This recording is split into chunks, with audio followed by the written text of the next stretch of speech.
Folks, it's 6 o'clock. So we're going to get on with our meeting here. Welcome. So I do call the Judiciary and Public Safety Committee meeting to order.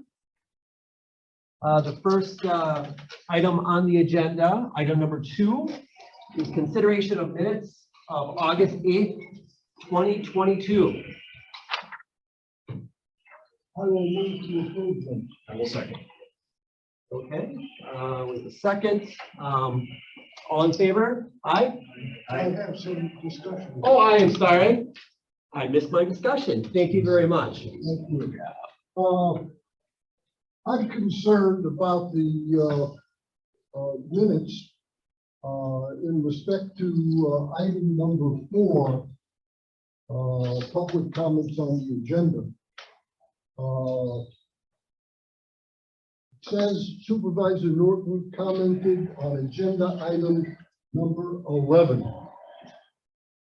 I have a problem just identifying number 11. Somebody reads the minutes, they don't know what it says for number 11, or else you're going to force them to go back and find an agenda to find out what number 11 was. I think that the item number 4 in the minutes needs to be elaborated on and perhaps brought back at the next meeting when we have the substance of those items. Otherwise, I would approve the the minutes. That's With that caveat.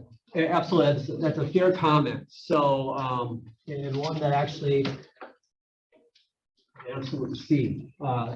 Absolutely, thank you. So we will make those changes and then, right, and then we'll just, that's not going to cause an issue from okay. So we'll go ahead and make those changes and then vote on it next meeting. Fine. Now with the motion procedurally, is there anything I need to do to close this out? From No, I Roberts? think you're just going to be referring it to. We'll the next refer it. month, so- Okay. All right. Okay. Sounds good. So we're going to close that item. Item number 3. I'm sorry, item number 2. You gotta vote?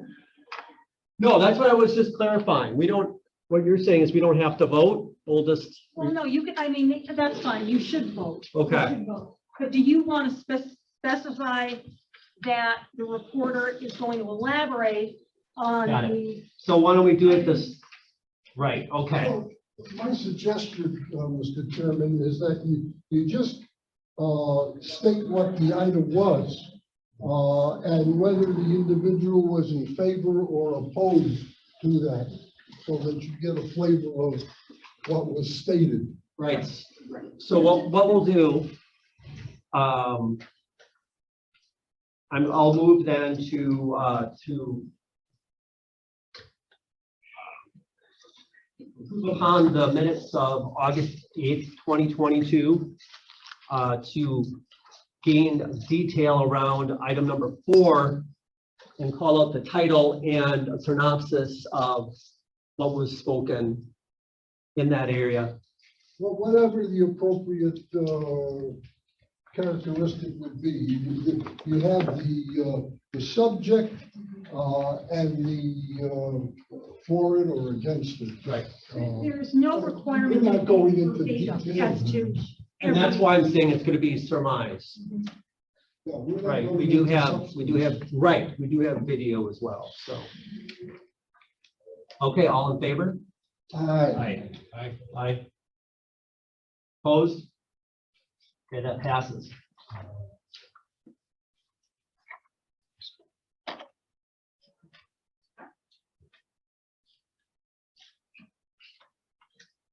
Okay.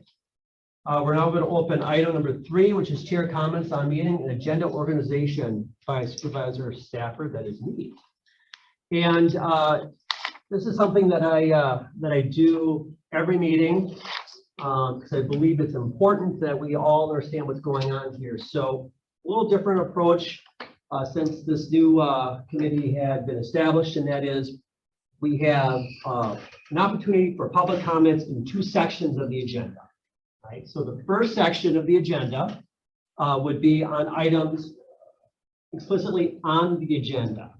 Okay, so these are discussion comments on agenda items only. Towards the end of the meeting, we'll have another section of public comments for anything that this board has jurisdiction over. Okay? But it's not on the agenda. And again, the reason why we do that is to make sure we're rather focused in our conversations, and also to make sure that we as a body don't get into any issues with the open meetings as well. It's also a great way to inform future meetings that we hold as a committee. The one thing I do want to make a note to, and one that I've had discussion with Corporation Counsel on, is I am going to make sure, though, that during comments, especially the latter comments, the comments that public comments, non-agenda items, is that this is not an opportunity for debate and discussion and relitigating or rediscussing a previous agenda item. And so we want to hear comments, we want to have that interaction, absolutely, but this isn't going to be a necessarily debate opportunity. So just so we're aware of that and understand that.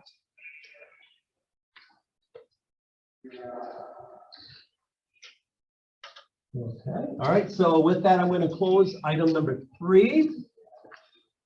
And we're going to open item number 4, which is public comments on agenda items. Anyone from the public? We're going to first start in this room, and then we'll go to the online. So with that, are there any comments of anyone in this room? Please. At the podium? Yes, please, if you go to the podium and just say your name and your address. Alrighty, I sure will. My name is Chuck Furry, 4814 County Road GG, Oshkosh, Wisconsin. I'm a county supervisor representing District 30. I'd like to address, I believe it's agenda item number 11. I do not have the agenda. This is resolution 93. Okay, let me speak against this resolution.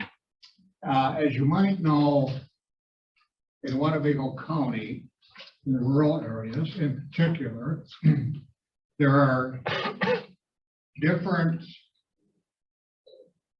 avenues to connect to the internet. Some of them are DSL.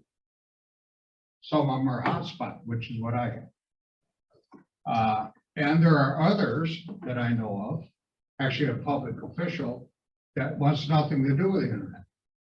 So if we were to approve this, then I suspect it might be a little discriminatory. Because if you run for county office, there should be no stipulation that you have to access the internet to get your documents to represent your district. This came forward last term from the Information Systems Committee, and they indicated, well, you could go to a library. Let's say we got somebody in Nebraska, very rural, southwestern part of the county, and they want to run for office. They want nothing to do with the internet. Should they have to drive 20 miles to get the documents? This is cumbersome, it's burdensome, and it's not necessary. So I would urge you not to support it. Just keep it the voluntary system we currently have now. And in addition, I spoke to the county clerk. Of the 36 county board members we have, 33 still get the mail packets to them. That's kind of where we are. Thank you. Thank you very much. You're welcome.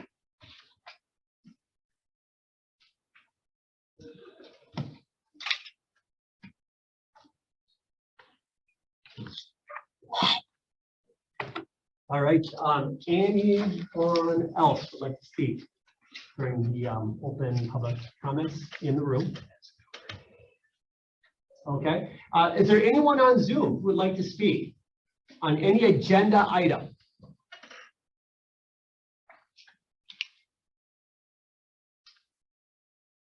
Okay, I'm going to take that as no.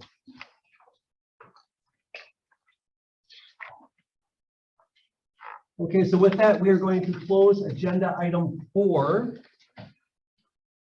and move to agenda item 5, communications shared by committee members. Yes, Supervisor Thank you, Iden. Mr. Chairman, I had communicated to the chairman that I would have liked to see this on the agenda, but with legal counsel, he said it would be satisfactory to have the committee member speak. Winnebago County received $32 million in ARPA money for pandemic recovery.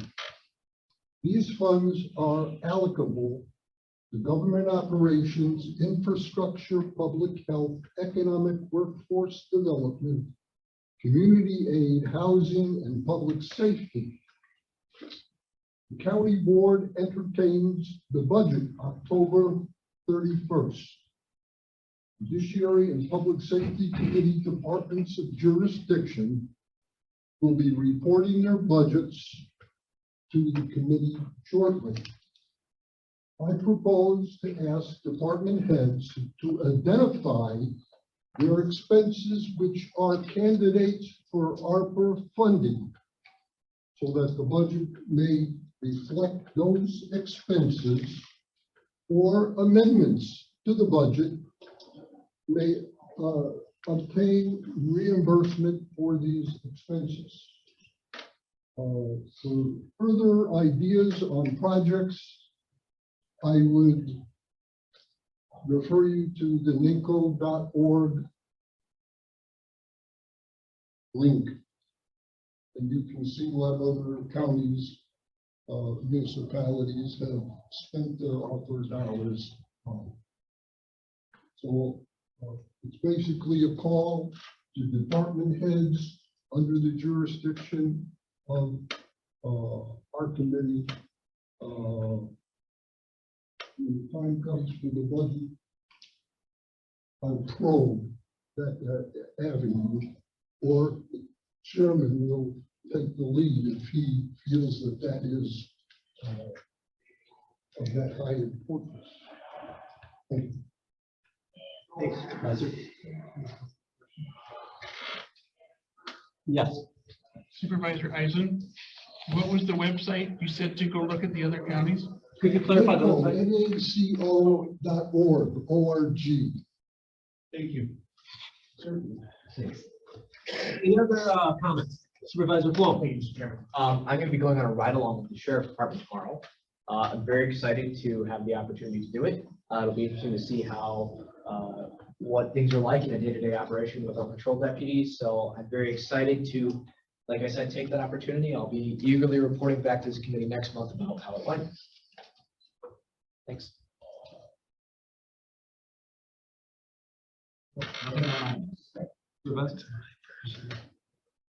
Okay, I just have one communication, and that is I'd like to thank Supervisor Defferding for working with a variety of people to bring this presentation that we're going to be having just in a few minutes. I did not have the opportunity to really focus on it, and thank you again, Supervisor Defferding. Formally, thank you for doing all the work that you've done. You're welcome.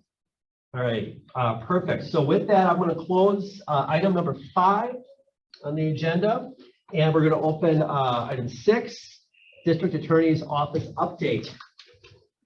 Oh, there you are. Thank you. I'll be fairly brief. We had 2 felony multi-day trials since the last time I was here. One of them was a sheriff's office case that was a OWI with a controlled substance fatality case that actually went to conviction, actually went to sentencing already, which usually if things happen that quickly, we wouldn't know sentencing information. There was an 8-year sentence that was 2 years confinement and 6 years supervision for that case. There was also a multi-day trial for subjecting an individual at risk to abuse, which caused bodily harm. That was a Fox Crossing case. We do have some upcoming jury trials of significance, but we never really know whether they're going to happen, so I won't talk about those. We'll see if they do. A couple of significant sentencings, both on child sex offense cases. One of them was interference with child custody along with the sexual offense, ongoing sexual offense. That was a sheriff's office investigation, went for actually quite a period of time on the investigation. The case resolved pretty quickly. There's a 14-year sentence there. That's 5 years confinement, 9 years supervision. He's also going to be on the registry. I don't know if it's for life or for an extended period of time. I didn't make a note of that. There was another Oshkosh case, child sex offense that recently went to sentencing. That was a 15-year sentence, 8 years confinement. So the significant cases that we've seen recently for sentencing have been offenses against children. And there are plenty of other cases going on, but I think I just want to give you some taste of some of the things that we're seeing that are of significance that are going on. The primary thing I want to talk about, though, I feel like I unfortunately was talking about this last time I was here, is the staffing issue. We were down, I think I mentioned last time, from our 12.5, we were down 2.5 positions.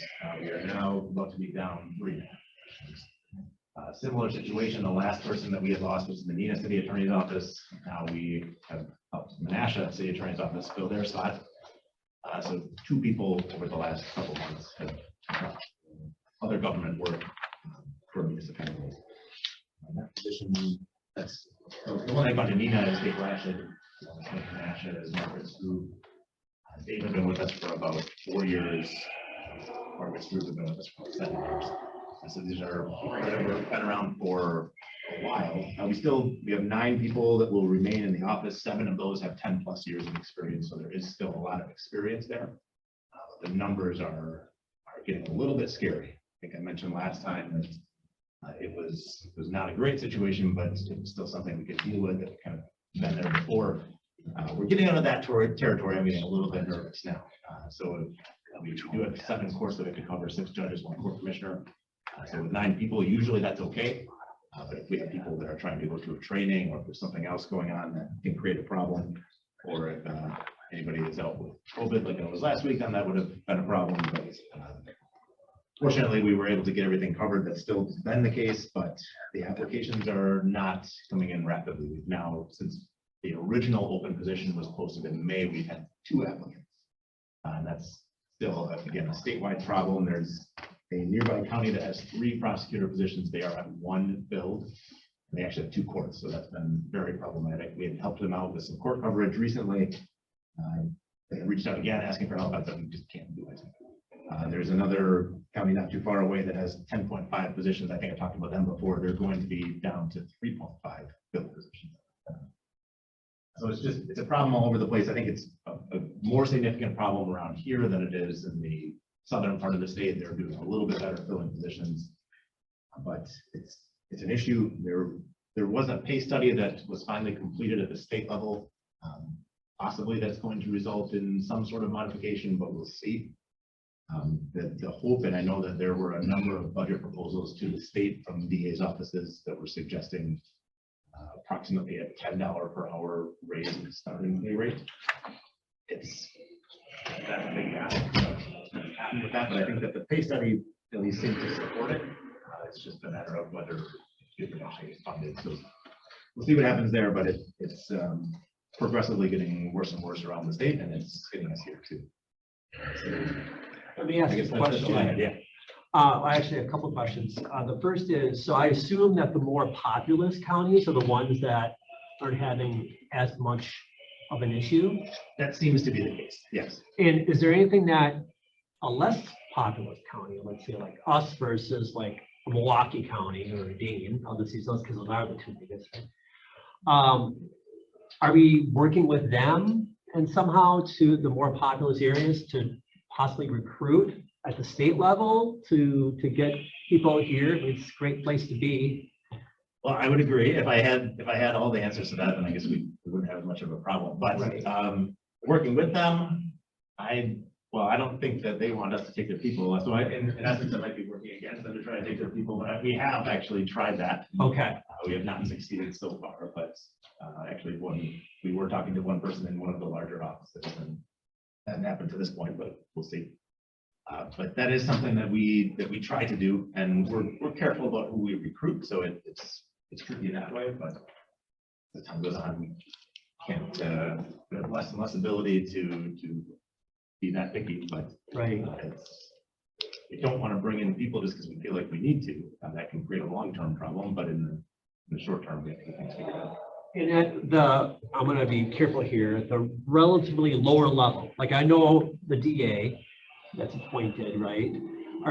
What is the process in which we would have to go through to get those vacancies filled? Do we have to work at the state level to do so, or is that just your office has that autonomy? Yes, so we can do that. We don't have to get any sort of state level approval. Okay. We just have to figure out people that make sense, and there just aren't very many people putting in for the positions. Really, all of the open positions around the state that basically applies to. They're not seeing applicants. That person that left, what was the reason that they? For both of them, it was. It was. And in one of the cases, it was a substantial amount of money. And it's just a matter of the municipalities being able to pay more than the state's paying. Okay. And that's when we talk about hiring, that's entirely our decision, but the pay is not our decision at all. So that's something that's entirely controlled by the state. Unless they decide to fix it. And if they fix it, it's probably a statewide situation, a statewide change rather than something that's specific to certain counties. So that's what makes it a high price tag that you decide to do. Yeah, well, you know, I know that you said $10 an hour is a lot, but you know, that whole thing of, you know, shoot for the stars, you'll at least get to the clouds or something like that. See what happens. You know, Yeah. Supervisor Isaac, I'm sorry, yes. Thank you. Is there anything in the statute which permits the counties to provide incentives on top of what the published rates and compensation for assistant? Just recently looked into that actually, and our initial feeling was we talked to our state office about almost exactly that.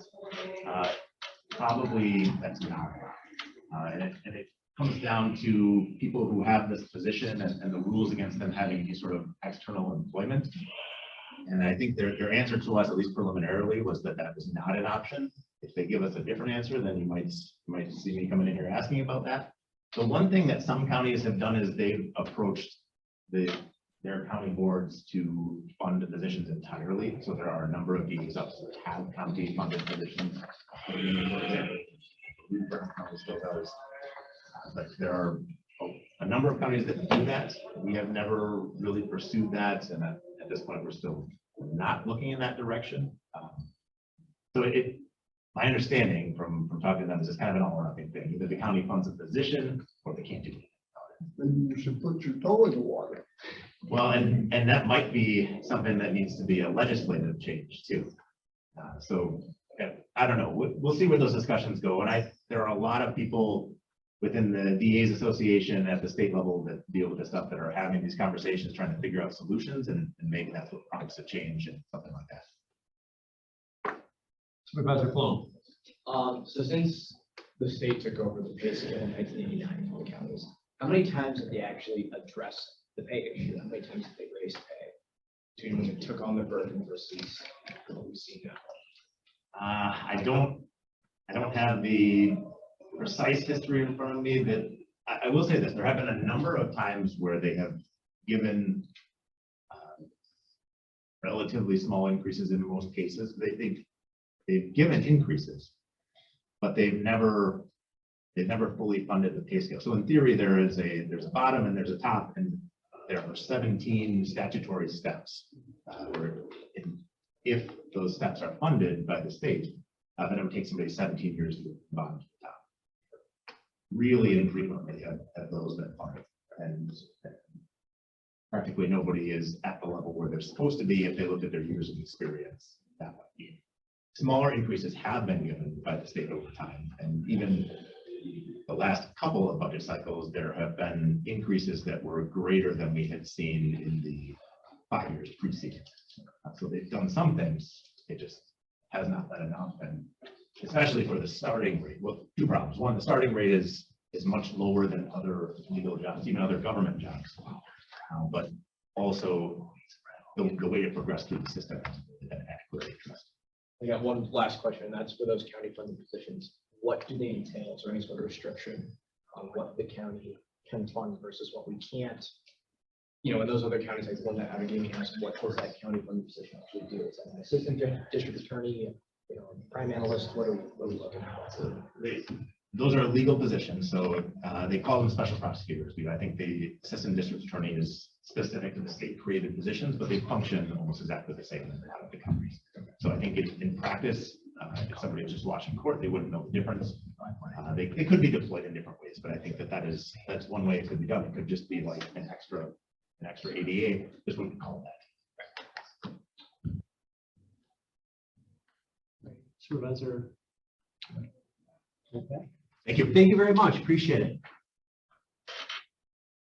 With that, we will now be closing item number 6 on the agenda and opening up item number 7, committee right sizing presentation by Jake Curtis. And 2 points here. The first is the presentation is roughly 30 minutes or so. And then we're going to allow some time for questions, whatnot, but we have a lot on the agenda, so we're going to limit the discussion to 25 minutes. And I'm going to ask, as the secretary, Supervisor Plum, would you help me out with timing? Just keep an eye on it for me. Yes. All right, very good. So with that, I'll turn it over to you. Thank you, Mr. Chairman, and thank you for coordinating. This took a lot of work. As you can see, I'm with the Atolis Law Firm, but it's actually kind of being done in coordination with WCA. It's kind of one of the services WCA provides its members. And I think, Mr. Chairman, we can keep this to less than 35 minutes because I think probably the value is in the discussion. You know, the committee structure is obviously a very local thing.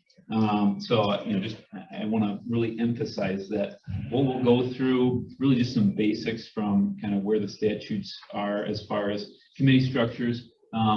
We kind of use a case study from Ozaukee County, and it actually works out really well. I was a county supervisor in Ozaukee County when we went through the transition. And so I kind of lived it, and so I can kind of give a little personal perspective. Because frankly, from a legal standpoint, the legal standards are pretty simple. There's a lot of discretion that you have as a county board to structure your committees, your standing committees, your ad hoc committees. And we'll kind of quickly go through that. And then again, just kind of going through a case study in Ozaukee County, and then hopefully we can generate some discussion. So this really shouldn't be viewed as necessarily an endorsement to going to a maybe higher level committee structure. But I would think it's probably fair to say that we see some added efficiencies that county boards can see by going to a more streamlined committee structure. And so I guess with that, we can just jump in.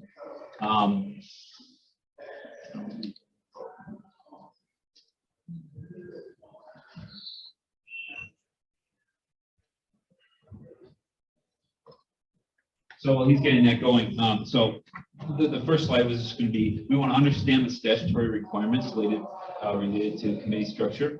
And the hint here is there's a lot of freedom. Like I said, as a board, you have the ability to really, particularly through your board chairman, structure your standing committees with ultimately board approval.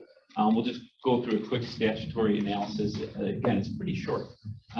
Then understand the process Ozaukee County utilized to examine committee structure. The benefit, again, was that I was there. I kind of saw it.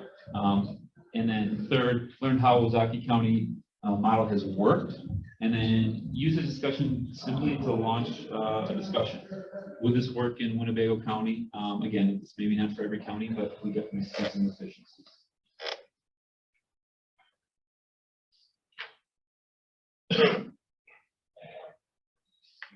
So I think it's a misconception that cities are the only entity that has home rule. There is administrative home rule for counties, And the way we've interpreted that is it's kind of a freedom statute.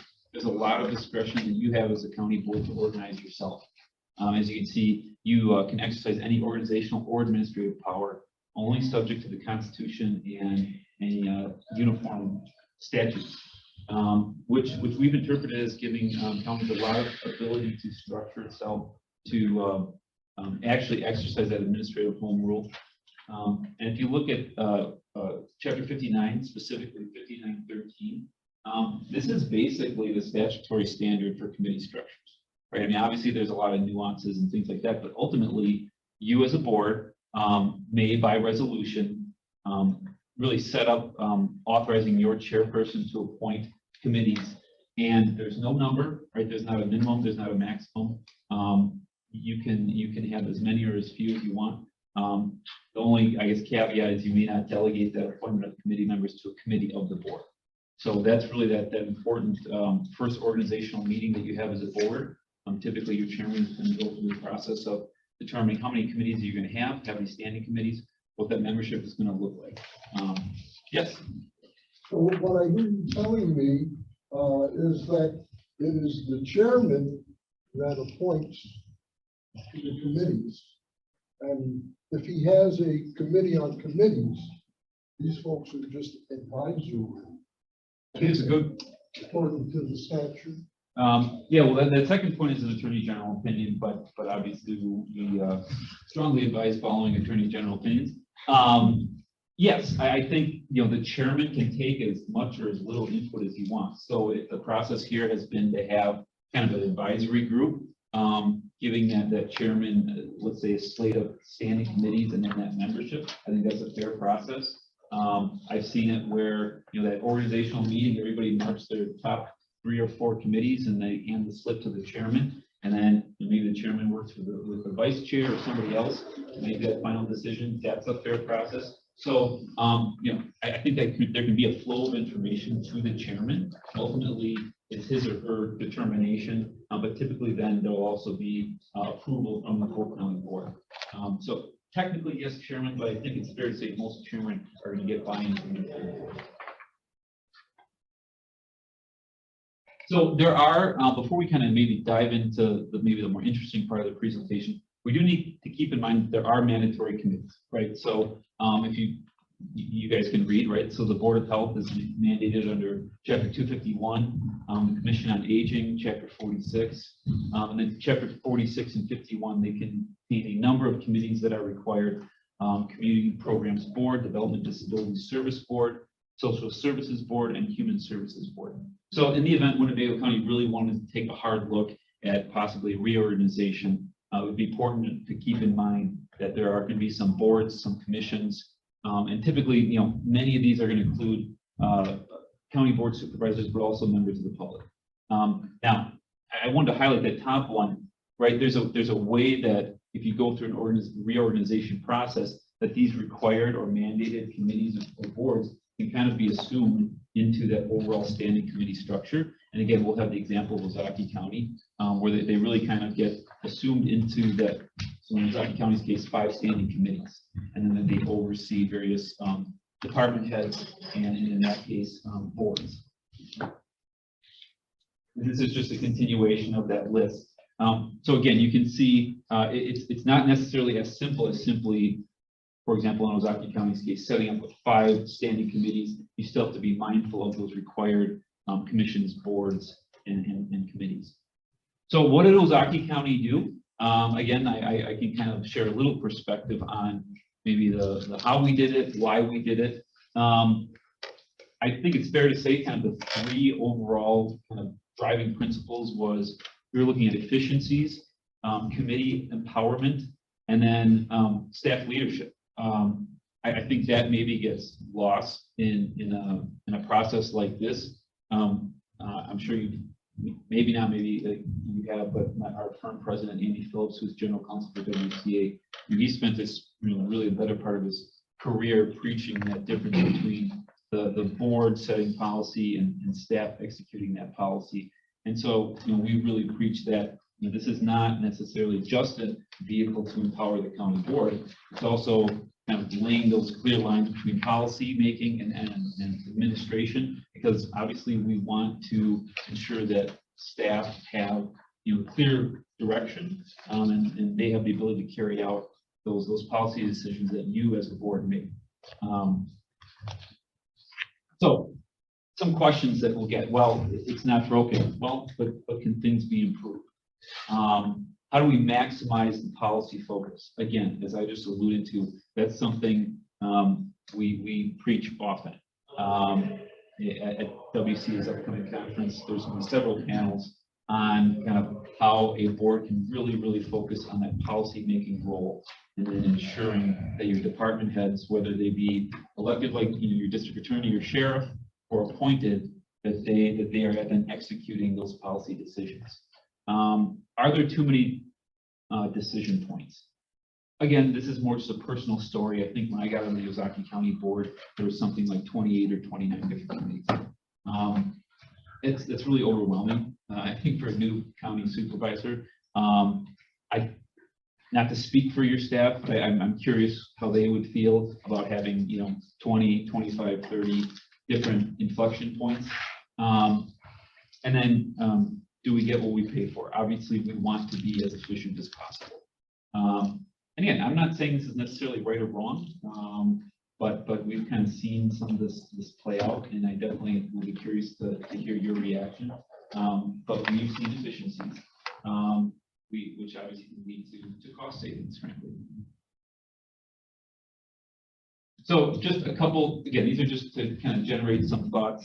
So the purpose, why would you actually consider something like this? Well, we just cut right to it, right? Per diems, right? There's a cost savings by having a more efficient committee structure. Staff and committee working together. Again, I work with some counties that have a very large committee structure. And typically as right outside counsel, corporation counsel, we have a lot of interactions with department heads and staff. And I think it's probably fair to say you hear some of that frustration that there are numerous committees that they have to work with, as opposed to having kind of one oversight committee. Board planning and policy, like every major organization, which remind people that as a county, you are a large organization managing a lot of public dollars. You're here to set policy, but also, and I was here with Andy. Andy and I gave an ARPA presentation last 4 or 5 months ago. I don't know if you recall that, but one of the things we really preached was, you have an opportunity with these ARPA dollars, but use that as an opportunity to really forecast out and have a plan, just like every major corporation would. And then creating linkages and not meetings. We've all been part of groups and committees, and I can already tell this is a well-run committee, but I've seen some committees that are not that well-run, that aren't that efficient, and are just kind of meeting to meet. We want to create those linkages between what your policy decisions are and how you're working with your department heads to be as efficient as possible. I think it's important to focus on the people on your committee, right? You want to maximize the expertise of your board. You want to take a business approach and have the right people on committees. I think on that point, it's just a numbers game, right? And if you have 20, 25, 30 committees, it's going to be hard to really staff every committee with subject matter experts. It's just frankly not possible. Whereas if you have maybe 5 or 6 committees, it's usually pretty easy to get individuals that at least maybe have some background or just a personal interest in the area, because again, you're talking higher level committees. And so kind of that last point, you're organizing by function.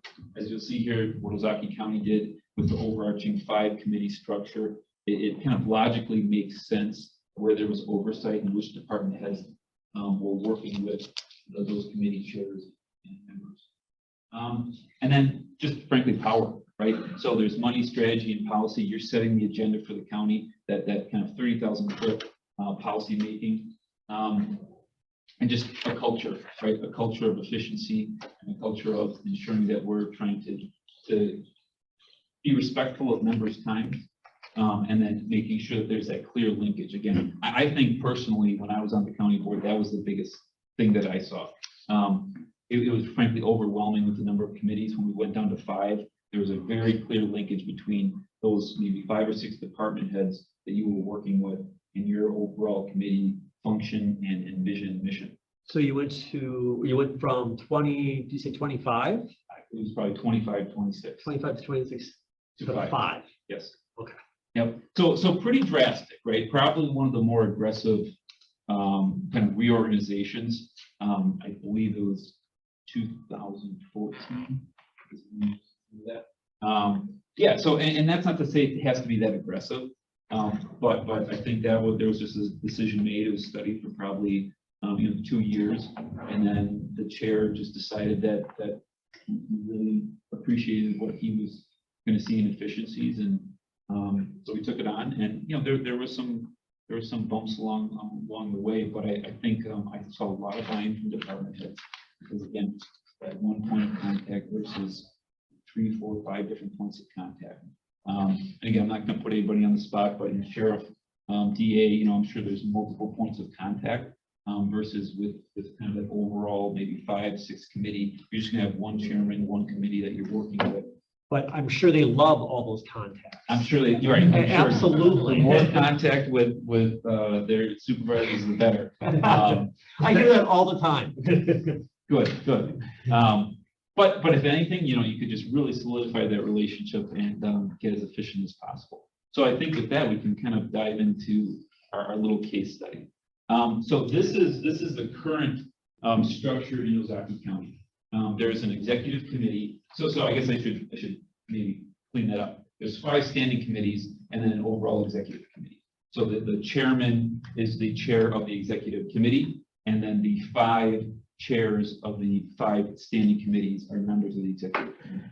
As you can see, I think, again, not to say this is perfect, but there's kind of a logical flow to the 5 standing committees. If we go to the next slide, and we'll go into detail on some of these.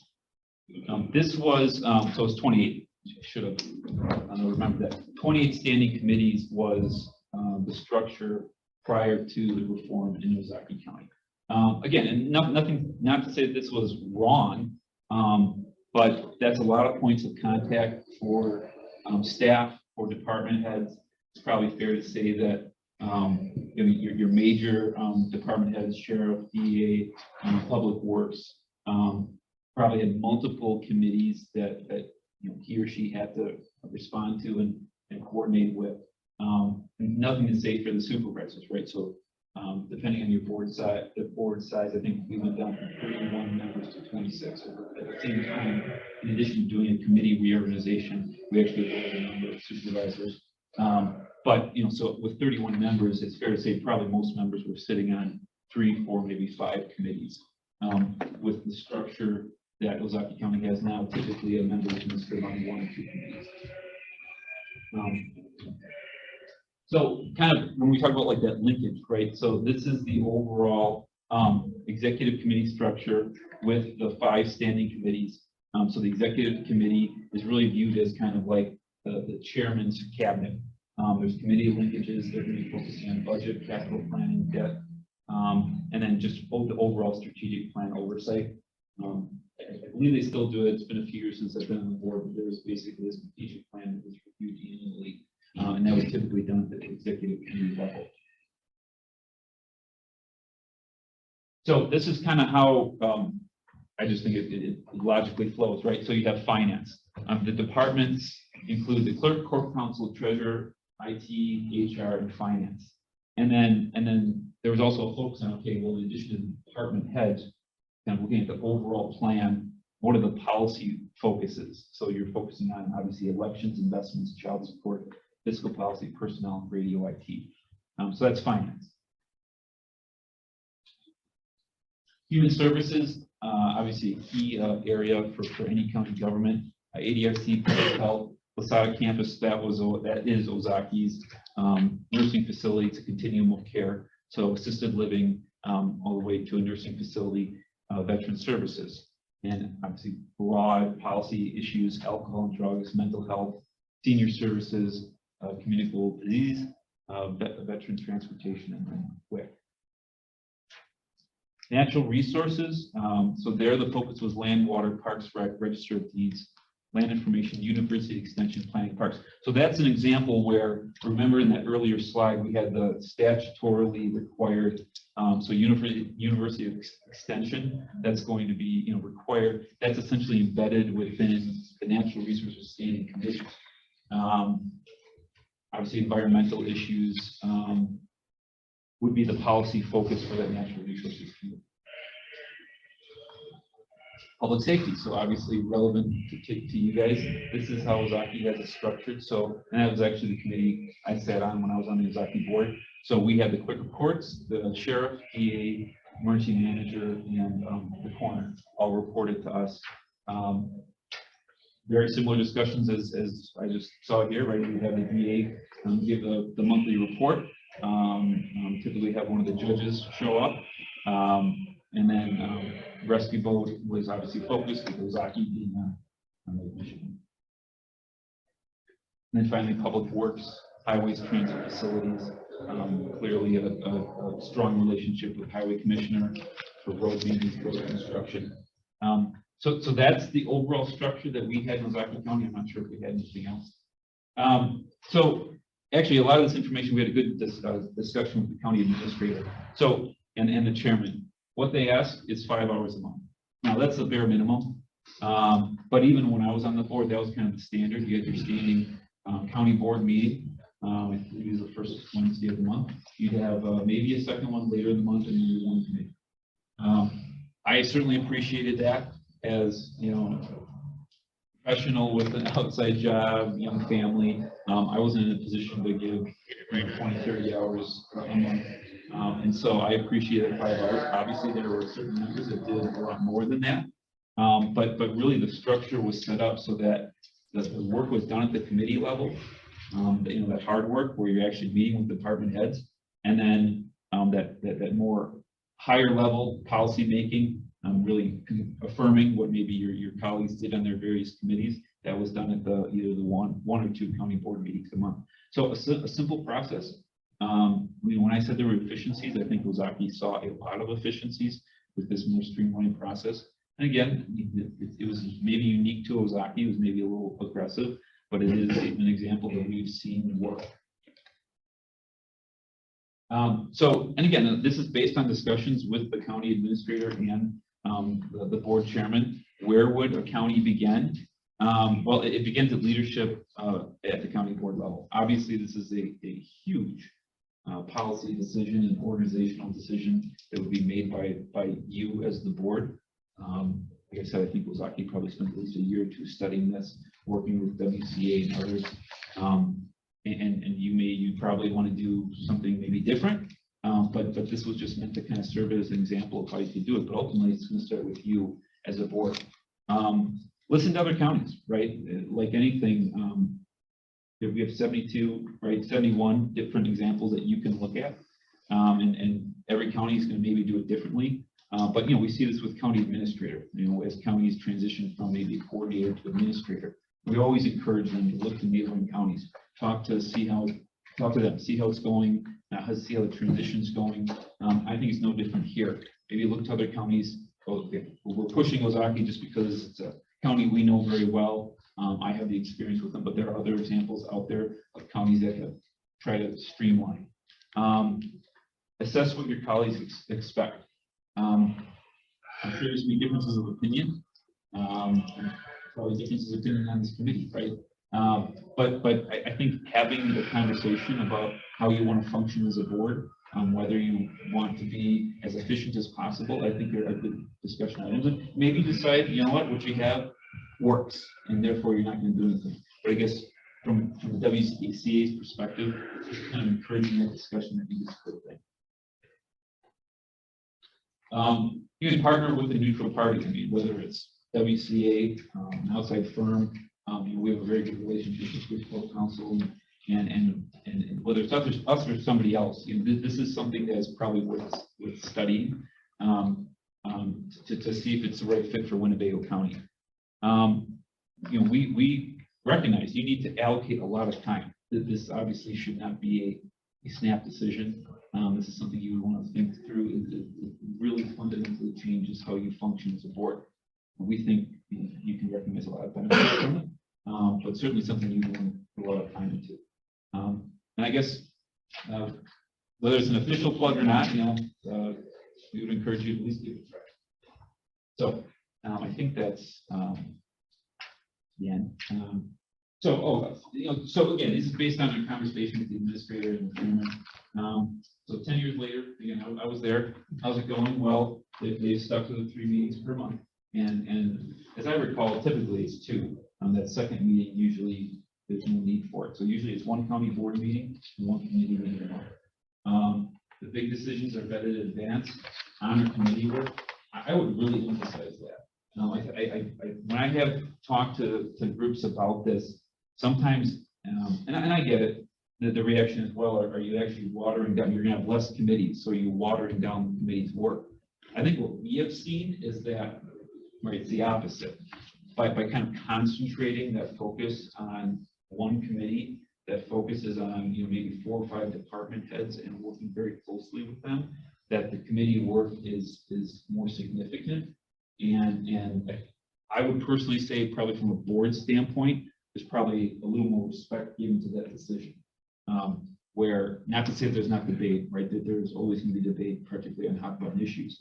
But knowing that your colleagues really are focusing on whether it's natural resources for that committee, or public works or public safety, that there's really a concentration, probably maybe a higher level of expertise because focusing those people on that committee. I think it's probably fair to say that those committee decisions are maybe given a little more weight. Maybe they're still debated, but maybe just given a little more weight. No $10 discussions. I think one thing we also see is probably because you are focusing the discussion on higher policy level issues, that there's kind of less micromanagement. And I was a supervisor. I don't mean that in a disparaging way, but I think, obviously the more we spread out the work and the closer we get to the actual staff day-to-day functions, there's just probably human reaction to maybe want to micromanage a little more. And again, our encouragement is you as a board, right? You have the really important responsibility of setting big policy decisions for your county, and then empowering the staff, department heads to carry out and execute that policy. I think by having, whether we get 5, 6, whatever the number is, a more streamlined committee process, you're going to encourage that higher policy level work. And again, just a higher functioning board. We have found that these tend to be boards that really focus on policy, are very efficient, and have really good relationships with their department heads. So that's a lot, and I certainly would love to have a discussion. And Yeah, I have a question. Yeah, so seeing that you went down to those, basically, I like how, you just kind of broke it down to 5 core elements of county government. And I think that's something that Winnebago County will have to look at to, for 2023, and then, look at a plan going forward for 2024. Is those 5 core elements. Now, just to go back to, what you said about mandatory committees, because there's state mandated committees, but were you able to still satisfy those state mandated committees and, but still break it down to those 5 different elements? yes, so I think the best way to think about that is, so the chairman would have kind of 5 standing committees, right? And that's going to be kind of your 5 policy setting standing committees. Each county board supervisor was assigned to one of those 5. To the extent somebody wanted to serve on more committees and just had more time, I think the chairman then shifted those individuals to the other statutorily required committees that also maybe included some public members, some staff, right? So those are pretty unique committees. So that's why we wanted to kind of set them apart. There would be supervisors, I was one that I had my committee. I attended the board meetings, but I did nothing else. I just didn't have the time to do anything else. Whereas some members may have served on their one standing committee, let's say they were on public works, but then they may have sat on health services, or any of the other statutorily required boards or commissions. So I think maybe logically you have to kind of just compartmentalize, right? You have your overall standing committees, and then you have the statutorily required boards and commissions that are kind of separate. Because they have to be, like, there's no discretion, right? The chair couldn't just decide, we're not going to participate in, veteran services or something like that. There's also there's a chair function there because you have to pick your supervisors plus members of the public, right? So they're kind of different animals. And so that's why I think you need to separate them. Sure. I guess that goes to my next question too, is obviously, with that, there must have been a change in pay or, compensation for county board supervisors. Is that correct for Ozaukee County? Good question. I believe, so I think at the same time, we also went to self-organized. So there was more discretion as to pay, right? So the self-organized, they're going to typically eliminate per diems. And you can kind of just go to that monthly salary, whatever you want to call it. But you're definitely going to limit or lower that per diem just because you have less, right? You may have 1 or 2 committee assignments versus the 5 or 6. Right.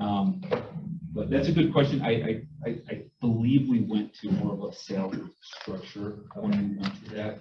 Yeah, I think lacrosse did the same thing. Right. So that would be a benefit, right? I mean, from a financial standpoint, as opposed to having to calculate the number of committee meetings a certain supervisor attends every month, right? You're just going to have essentially a salary for attending your committee and board meeting.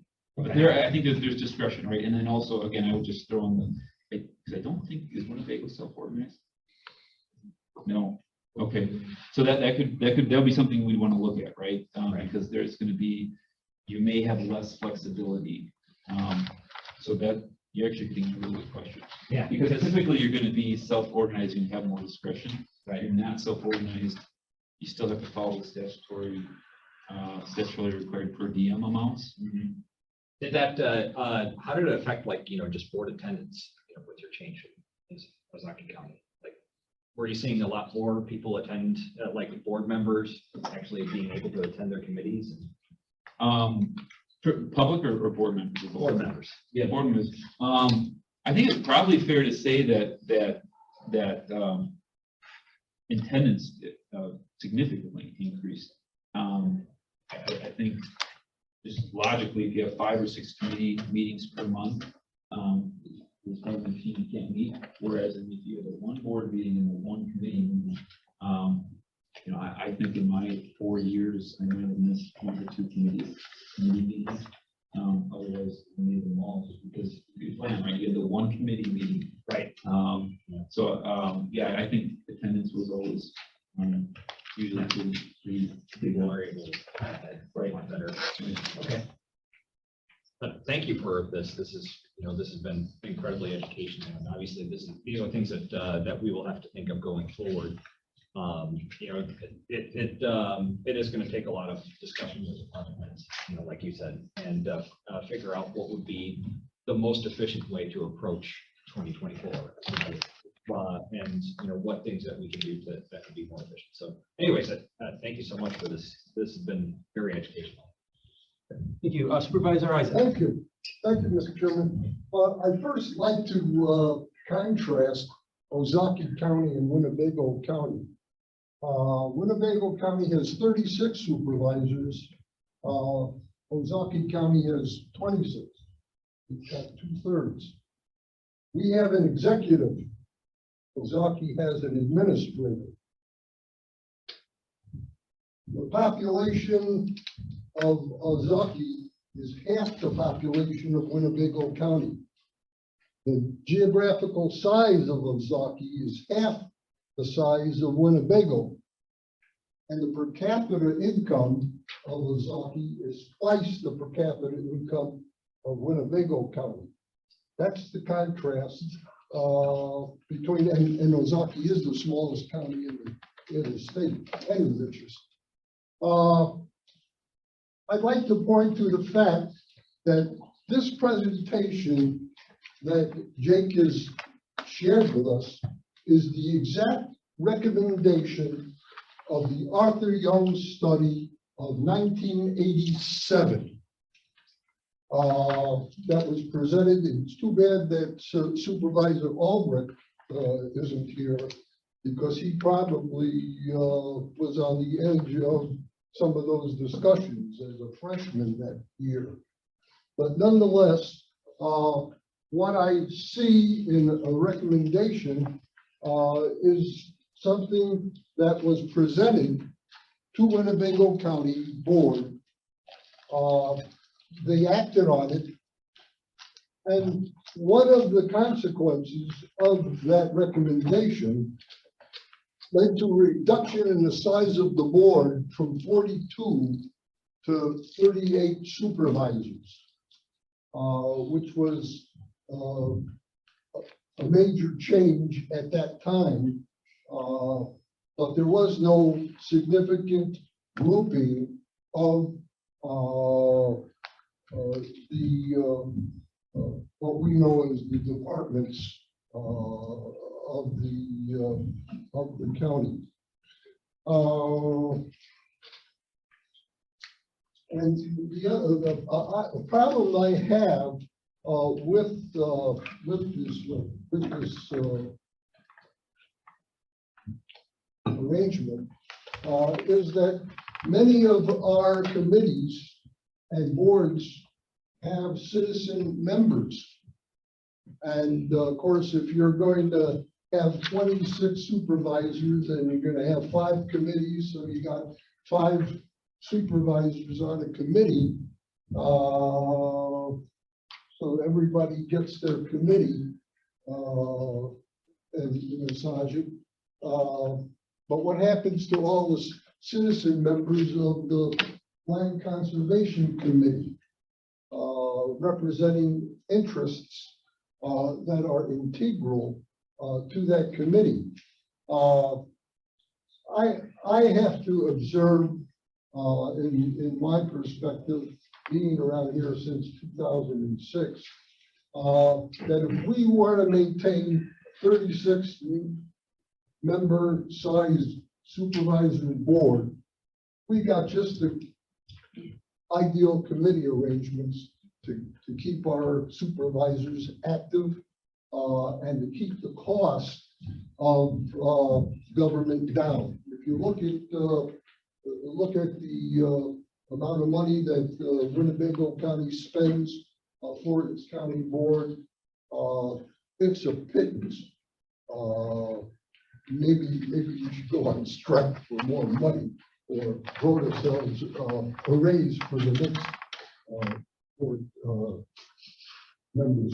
But that's my observation. I mean, there's a contrast between Ozaukee County, the Arthur Young study from 1987 listed 4 categories. They didn't have natural resources back 40 years ago.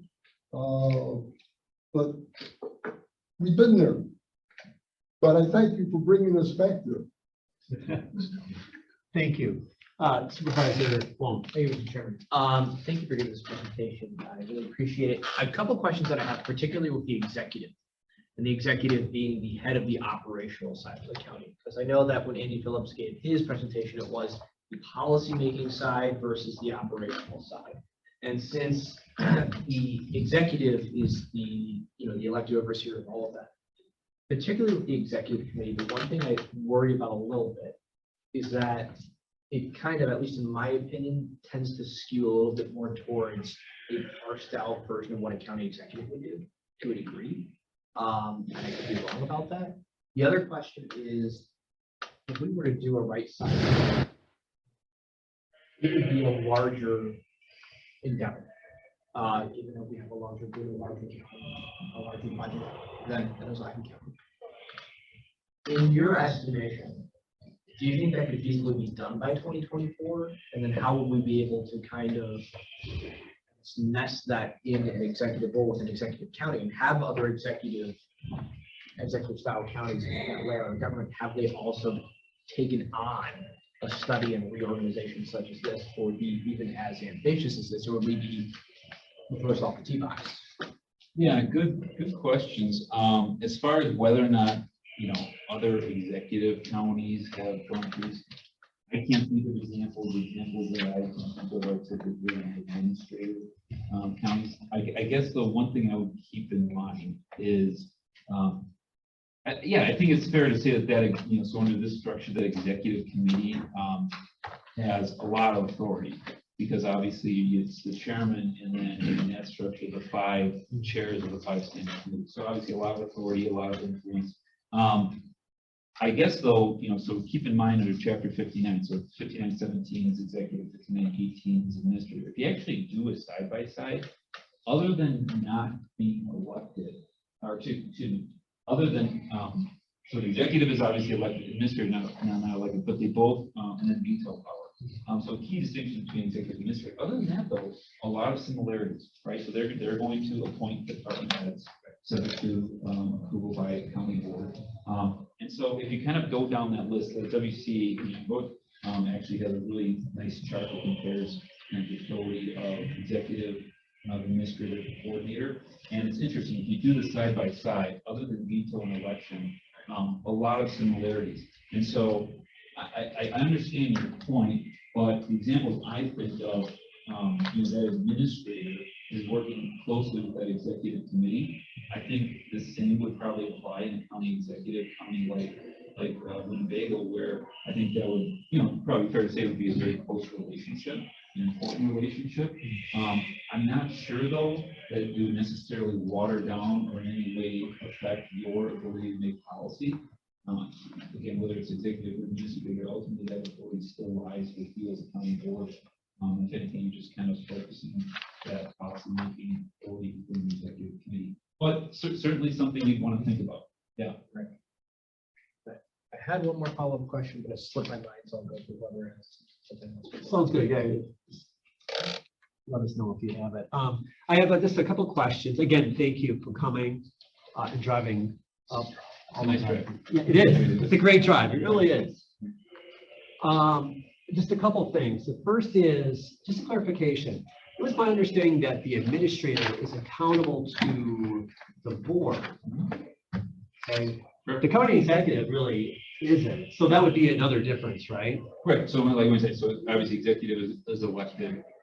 Right. Administrator Okay, is so to make ultimately answerable to county board. Right. So okay. I mean, I guess to his point, that would be a distinction in that you could almost argue an administrator, it's even a closer relationship, because ultimately that administrator is answerable to the county board, as opposed to obviously executives answerable to people of the county. So there's probably maybe it's a good point. It's probably making a clear line between that executive committee and the executive function. Right, and I think that goes to Supervisor Eisen's point, at least part of it was, for me at least, was that we have to really consider the delineation of accountabilities. And I think that's crystal clear in the presentation. When you shrink things, you have to make sure that you understand what is the role of that specific committee and organization and whatnot. Versus when you have a larger base, you have more flexibility and being more fluid, I suppose. Just curious, now I know you had a slide in there that talked about where Osaka County is now, or recently, but I think that was more of at the board level. Has there been any changes with the committee structure since 2014? I don't believe so. No. Okay. No. So they have that. Now, as far as I know, there could have been maybe a department head was shifted among committees, but as far as the overall 5 standing committees, it's the same structure. Okay. One thing I'd like to get your perspective on, and one item that Supervisor Eisen also brought up, was the connection between the board size and the committee structure. Yes. And so my question is that if we were to meet as a body and decide that we want to reorganize our committee structure, does that necessitate the need to then resize the board itself? Can you do them separately? Yeah. Or do they have to be connected? No, good question. I literally wrote down, to follow up to your point, that it's not required. I didn't mean to suggest that you have to have a board downsizing in order to do this. It just so happened, again, my experience on the Ozaukee County Board, we decided, okay, we're going to take a hard look at the entire structure of the board. And there had obviously over the years been conversations about lowering, because we are, you know, Ozaukee's obviously I'm a resident of Ozaukee, a smaller geographic county, under 100,000 population. And so I think the decision was made, look, we're at 31, probably don't need that. And so we went down to 26. Did you have to do that? Absolutely not, right? Again, statutorily, you don't have to do any of this, right? I mean, you need committees, but as far as how you organize and how you set that up, that's your discretion as a board. And so I think it's probably logically, it's probably a good time if at least there's some people that want to have that conversation to take it up. If you actually look at a board reorganization, but you're not required to do that. Right. You could certainly take the current number of supervisors. I mean, there is a statutory cap, right? As long as you're under that cap, and that's based on the population under Chapter 59. But assuming you wanted to stay at the current number of supervisors, again, there's nothing prohibiting you from at the same time looking at a reorganization, but not changing that overall one.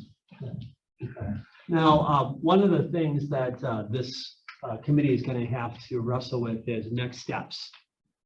And I would love to get your perspective on what you'd recommend that immediate next step to be as we deliberate. Sure. I think a couple things. One, so this is one committee, right? I would assume at some point you'd want to have at least a discussion item with your full board to see if there's really truly an interest in going down this path, to at least consider it, because you're absolutely right. It's a big decision and you want to go through that analysis. And you want to at least have buy-in to have the discussion, right? Even if you ultimately decide not to do it. I would also say, second, you would want to have that conversation with your department heads, make sure that they're a part of the process to at least be part of the conversation. Then obviously we've had a lot of conversation about that line between your board and the executive, because you are a county executive. County, you'd want to have the county executive be part of that conversation as well. So, I know it's kind of a cop-out answer, but the response is you want to just have as many people at the tables to have that conversation and the discussion, and then to see is there really a desire, because it's a lot of work, it's a lot of time to actually implement this sort of change. And so, if there's no interest from the county board, and because ultimately it is your wasted journal, then why waste the time? But if there's at least some interest, then I think that would be the next step. So I think most directly, I think you'd want to have some discussion at the board level to see if this is a direction that you want to go to. Thank you. Supervisor. 4 bullet point questions, if I could, please. Give me your experience in the research that you've done on this. And I will admit, part of me is tainted being a business owner in Riverside County, California, where the board structure is very different than what we have here. One of the things that I liked about Winnebago County, and what concerns me about what you are talking about, is the concentration of authority.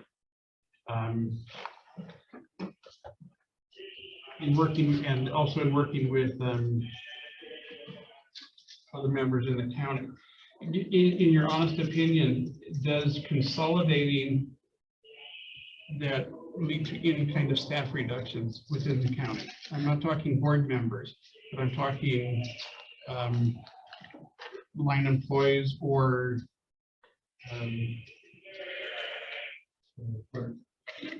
does that lead to any kind of staff reductions? When since you're making everything smaller, are we talking about staff reductions inside Winnebago County as well? Or is that completely separate? Yeah. And again, I'm coming from Riverside County perspective. Yeah, I don't see any connection there. So with respect to the concentration of power, so again, personally, right, so you can just take me off my WCA hat. I agree that there there is you hear these discussions about going down to just the absolute bare bone number of supervisors. So again, personally, I don't always agree with that. I think there's an appropriate number for counties based on their population, where exactly that number is. Obviously, that's a decision that you would have to make as a board. I would agree that just automatically going down to the least number of supervisors possible is not always the right approach. Because to your point, you're absolutely concentrating, right? If you're going from a board of 37 down to, and again, I forget the band within statute, it's like 20 or something. I mean, to say automatically you should go to the absolute minimum, I personally wouldn't agree with that either. Because at that point you are just concentrating power in a small number of supervisors as possible. Again, I think I'm seeing a lot of connection between those two issues. And again, I didn't mean to suggest that you have to connect those two. What really we're talking about is that overall committee structure, whether you're 46 member board or you're a 15 member board, right? It's the number of committees you have. Now, are you concentrating the work in those committees? Yes. I mean, you are. I mean, there's no doubt. But again, we view it as, if done properly, there's efficiencies in your work is going. The work product is going to be better because as opposed to spreading out. So I mean, if you're a business owner, you have other stuff going on in your life, as opposed to spreading out your concentration among 5, 6, 7 different committees. You're focusing on your one committee assignment. And again, I mean, different counties are going to do it different ways. But so to the extent there's a concentration, I think that's where the concentration is. I don't necessarily view it as a concentration of power, because you're still going to have your department heads. They have to report to some committee. You're I guess concentrating those department heads communications with one committee. But so I guess that'll be my response to that. As far as the staffing, no, I don't. I mean, you're still going to have your department heads. They're still going to be running their departments. Whether they're reporting to one committee or 5 committee, I guess I don't really see a staffing issue there. But fair question. Just to follow up, I'm certainly not opposed to streamlining. I think that's important to always discuss. In your experience with Ozaukee County or in your research, in doing the streamlining that you did, how much faster does things get done in the counties? Oh, good question. Probably depends on who's on the committee still. Maybe there was, if the process is significantly streamlined, maybe it's fair to say that some decisions are able to be made quicker. But I think it still is going to depend on who's on the I think if you're recognizing more efficiencies, maybe those decisions are being made in a quicker fashion. But the committee I was on, public safety, I was also on the committee that oversaw Lasada was our senior living facility, and those decisions still took 12, 15, 24 months, right? Because those are big decisions, one of the highest dollar amounts that was being spent in the county. So I'm not sure it necessarily automatically results in a quicker decision-making process. There's probably the potential for that. But again, and now that being said, I've never read any studies. Maybe there's some out there, but I haven't seen anything to suggest that automatically the decisions are made quicker. It sort of then answers the next one. I was worried that, was there any areas that you saw that might have been neglected because of that?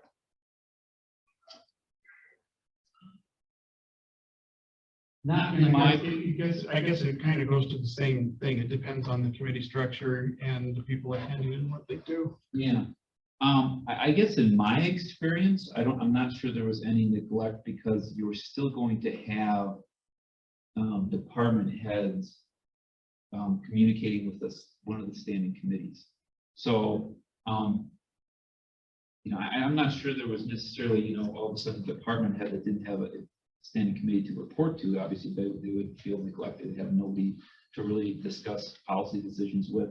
So I think if done, again, you want, I guess back to the original point, you would have put in time to make sure this is being done right.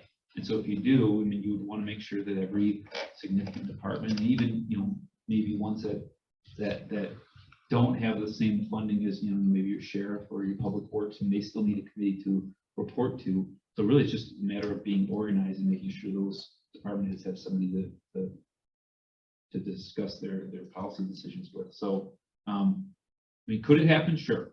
I guess I haven't seen that though. Good questions? Thank you. I would open up to the room. Is there any burning question of the room that we can ask since we have him here? Yes. My question would be like, our standard meeting, I got a UW extension meeting on Thursday, it's gonna last 3 hours.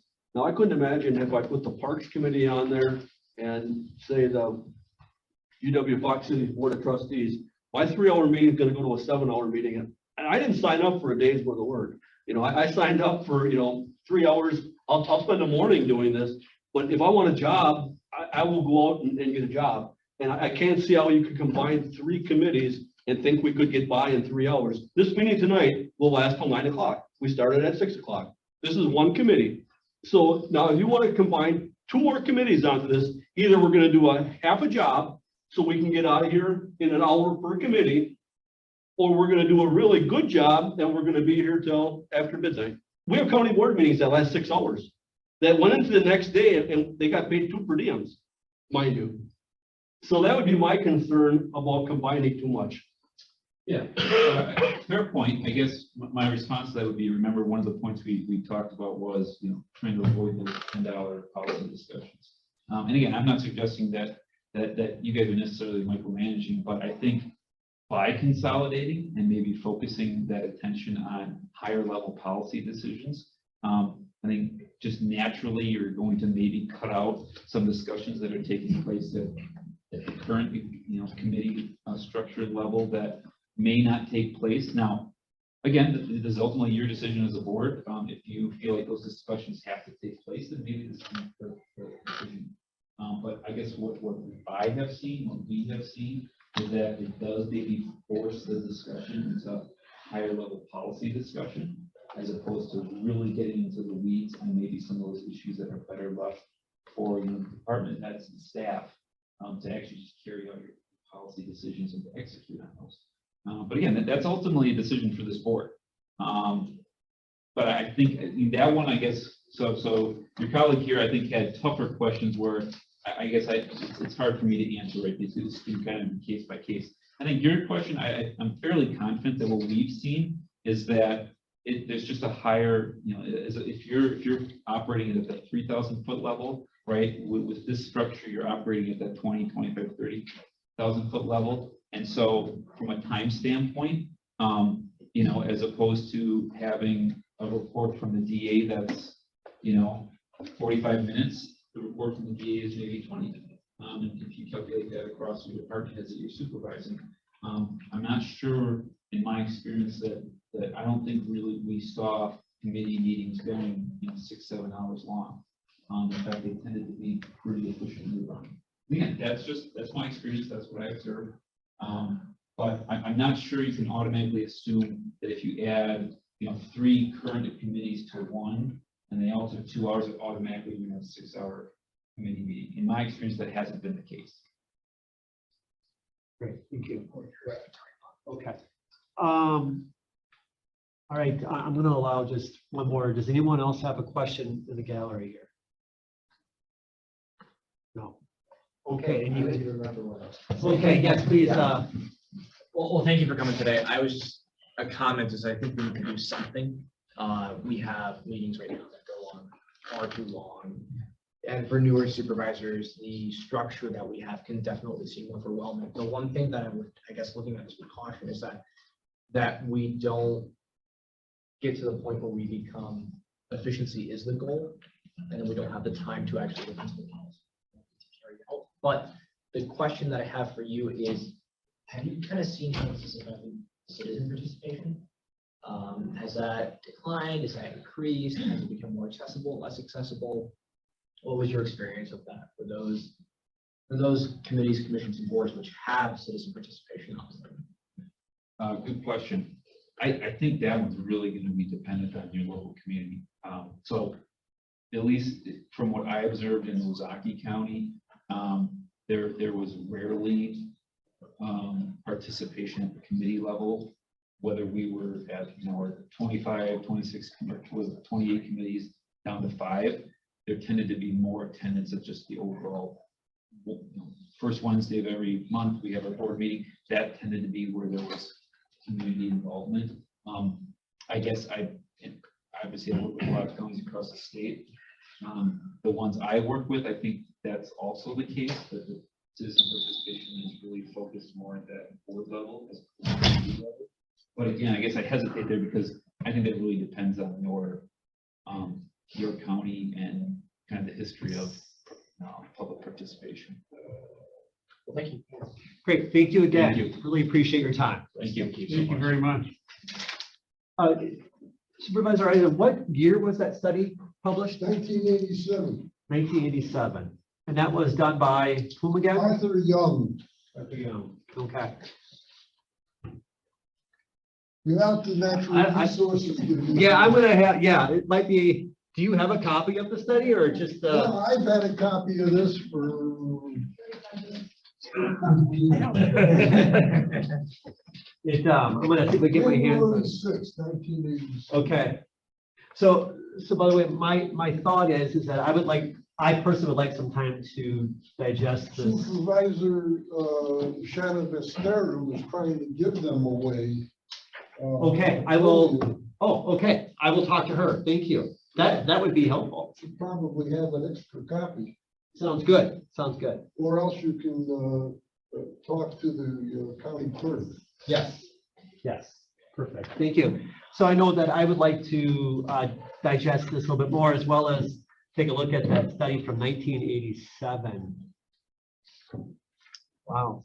And my thought is that we would have a discussion at this board again next month or the month after, as we all can kind of go through these disparate information and decide how as a committee we'd like to proceed. That's my thought. Okay. Mr. Chairman, Yes.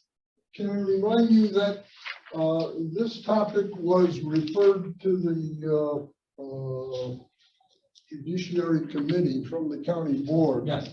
And the question for the county board was, should there be a committee set up to review the committee's structures? Right. So we're only trying to decide whether there should be a committee to study this. Right. And that is why I want to have the discussion at the next meeting to determine that specific thing. But I want to review the information before I have any sort of point of view. Well, we could have done this 3 months ago with the election that I had there, but that's fine. All right. Well, again, we're just getting caught up to you. All right. That closes item 7 of the agenda. We're going to move to item 8. Thank you. Thank you very much. Thank you. And just give me a second, please.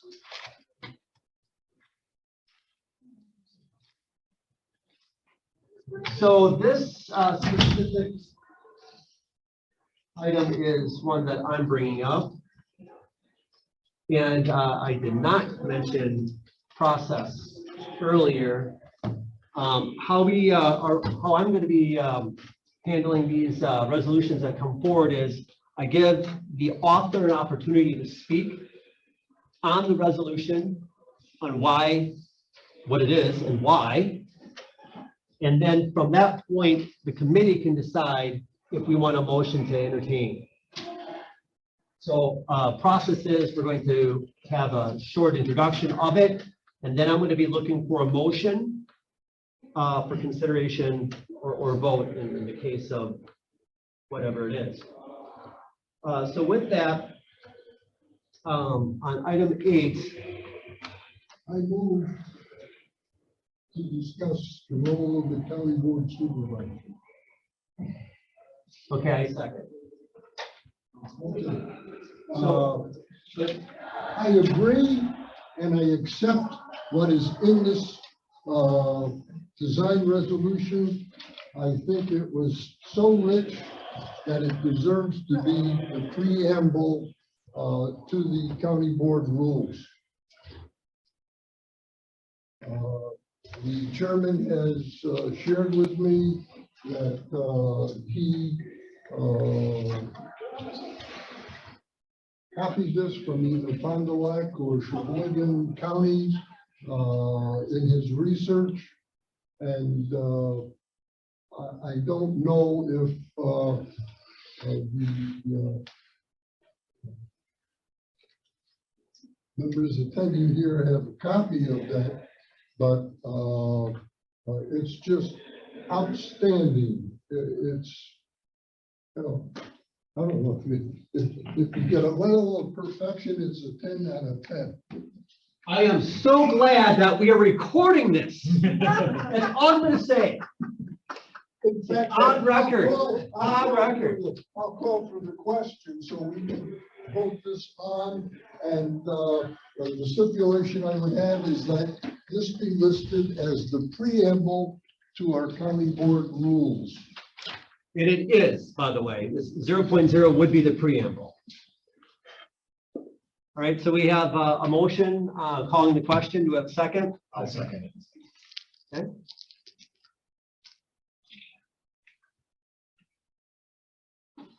Any additional question on, or any additional discussion on that? No. Okay, all in favor of calling the question? Say aye. Aye. Opposed? The ayes carry it. Okay. All right. I move for the approval of resolution add section 0.0 role of the county board supervisor to the rules of the Winnebago County Board of Supervisors. Second. Any additional discussion? Yeah, I know that this was something that this was attempted at the organization, Mr. Chairman. I just want to thank you for bringing this back up again. I think as a new supervisor, it can be kind of confusing as when you get on the board, what exactly is my job? Not oversight. It's not some things that you see on other levels of government. It is very clear and defined in Chapter 59 of state statute. And having this there would have made my job a lot easier, less confusing if it was there when I showed up. So thank you for reintroducing it. I very much appreciate it. All right, thank you. All in favor? Aye. Opposed? Ayes have it. That closes item number 8 on the agenda.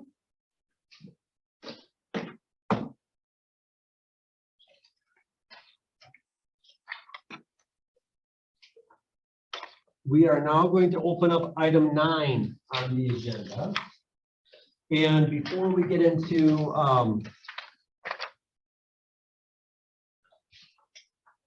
any sort of discussion on this, I think it probably would be useful to share some thoughts on why this is on for discussion. So just so we're clear, I'm sorry, it's discussion on the resolutions to an ongoing commitment to reaffirming oath of office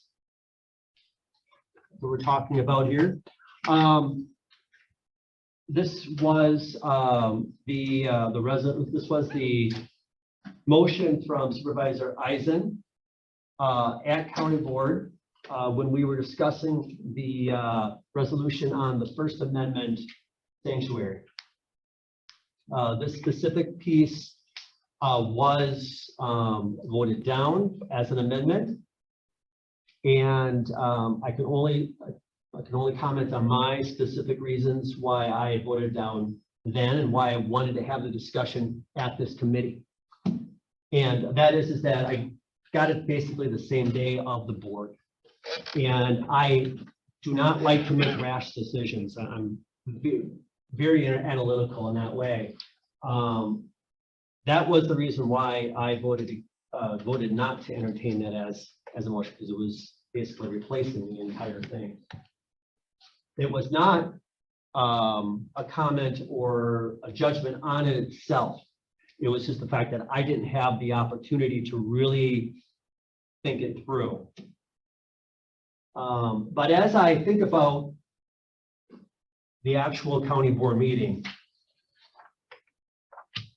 I will say that I've been very consistent on my opinion of that resolution. And I don't know, nor do I have any sort of understanding of the motivations of either of the authors of that resolution. It may have been wrought with political motivations. I actually don't know. I can't speak to that. It's not in my heart. Because as I looked at that, I looked at it as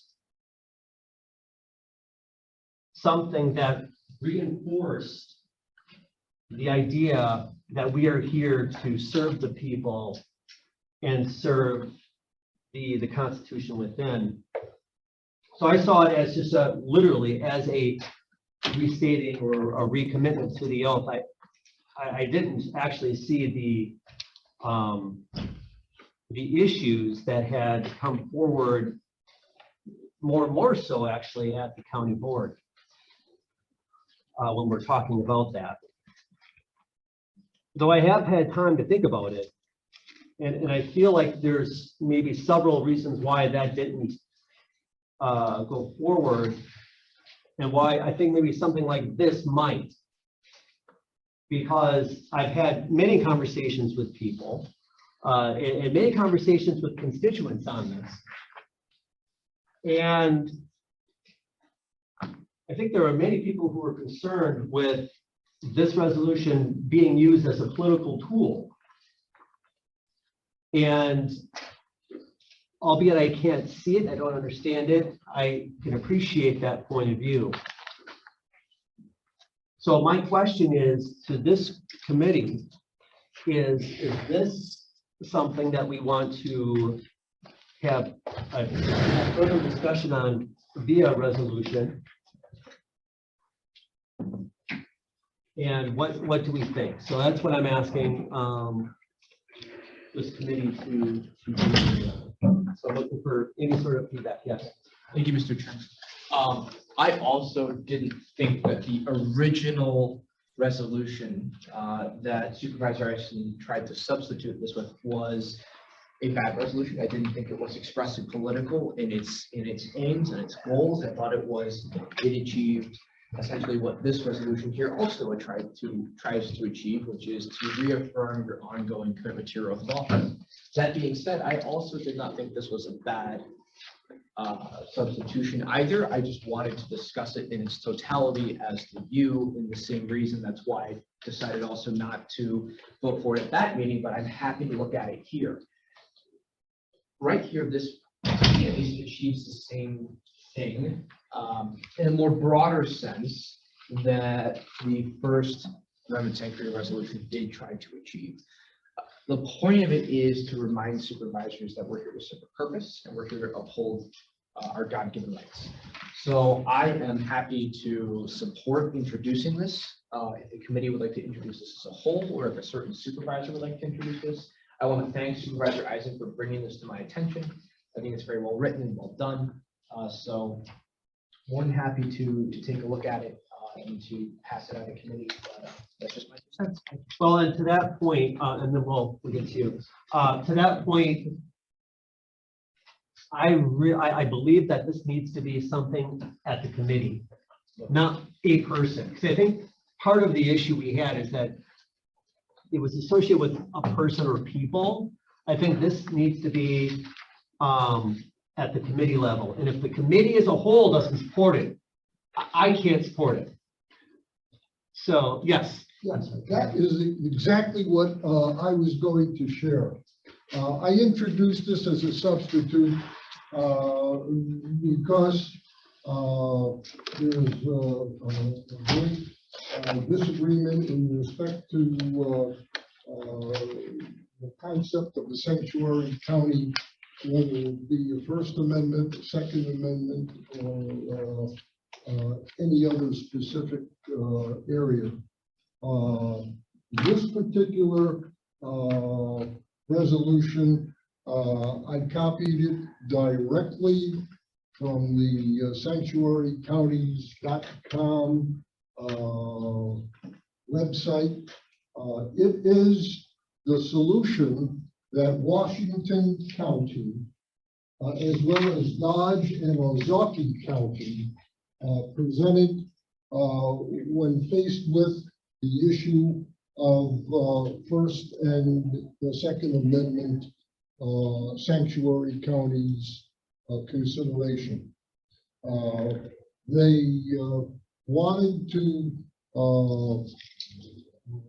reassure their constituents that although the pandemic did its number and caused a great inconvenience to the exercise of everyday activities, this was an effort, if you read through it, on Washington County's behalf to ameliorate the situation, to avoid the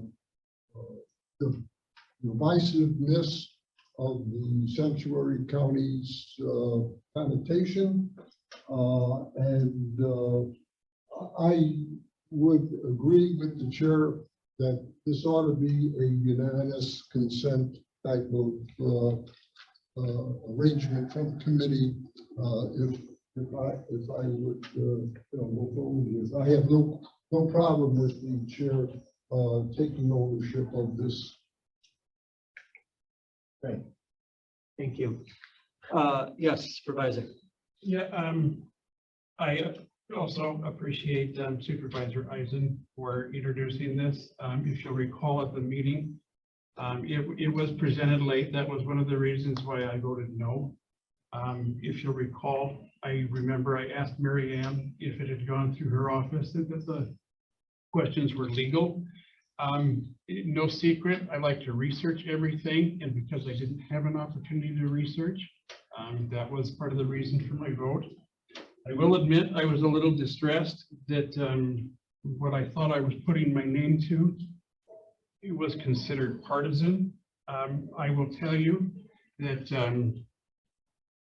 this is what I heard when I knocked doors gathering signatures from the people in District 26. No one approached me. No one offered me money. I did not solicit any money. I'm rather angry that people on the board even suggested that, because it's just simply not true. What I put my name to on the resolution was because of what I heard the people say in District 26. That was the only reason. I'm grateful that the chairman is bringing this forward. I agree that it should be done as a committee, and appreciate your time. Okay, sounds great. So then what I will do for our next committee meeting is I will bring forward the resolution to discuss as committee as a whole on this topic. And then we'll go from there. All right, great. Thank you on that. That closes item number 9. We are now going to open item number 10. That's a consideration and vote of an ordinance, amend Winnebago County General Code Section 1.12 sub 10 to provide per diem payment and expense reimbursements to non-supervisors who serve on the ARPA Commission and the Diversity Affairs Commission. This was championed by Supervisor Binder.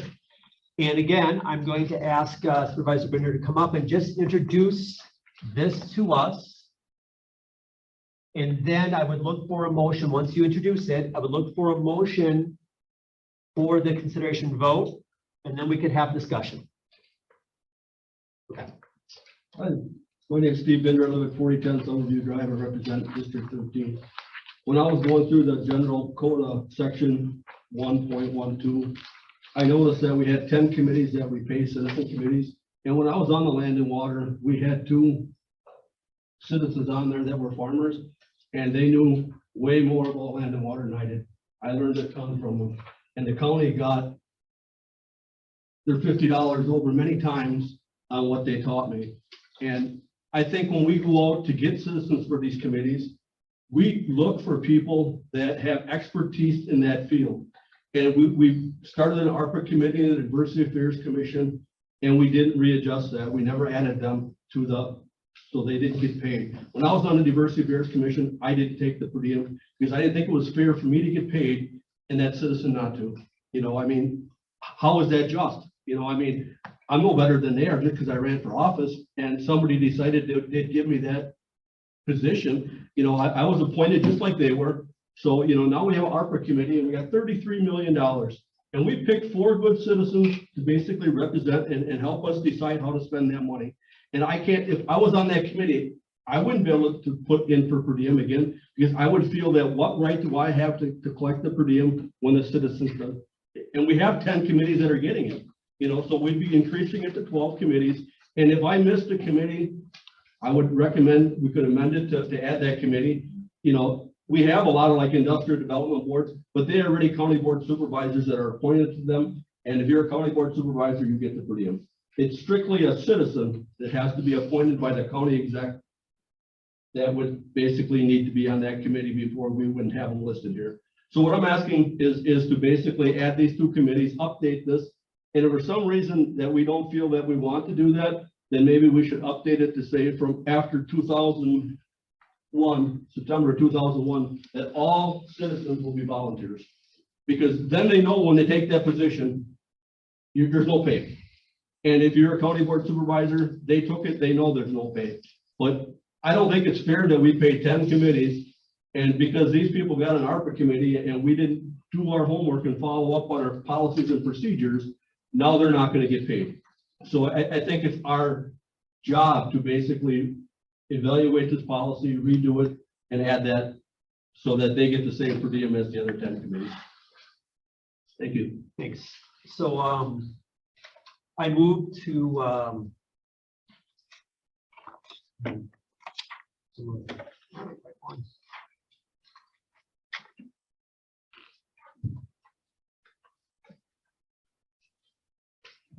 I move for, sorry.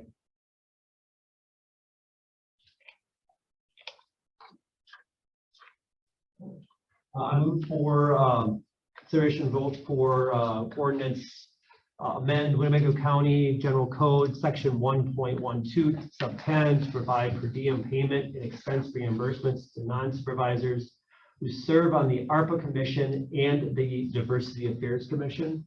I'll second. Second. Okay. Discussion. I'll just quickly chime in here. You know, in this particular case, I mean, this is really not gonna affect our budget very much. So I mean, it's not like it's gonna be some sort of, you know, grand additional expense. I mean, if anything, this is probably that $10 conversation that Jay Kurtz brought up. So I think this is perfectly fair. You know, in the meantime, while we're looking at possibly doing some committee right sizing, at the very least, we should at least make this correction, you know, in the interim. Supervisor Isaac? Yes, I understand that the Corporation Council is reviewing our code of ordinance. As we've hired a firm to review it. Well, I'll just do this by example. There are many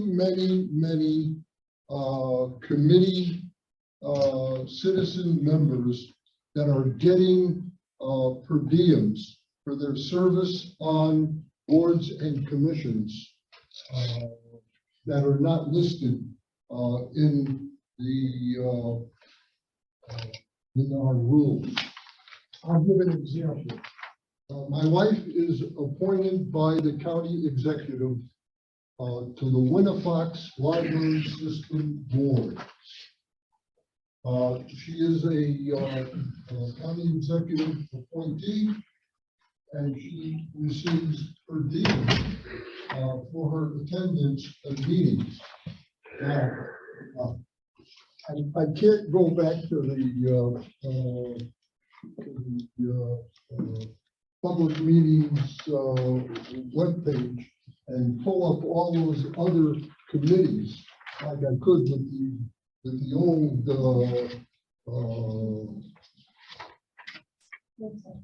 yeah, the old arrangement.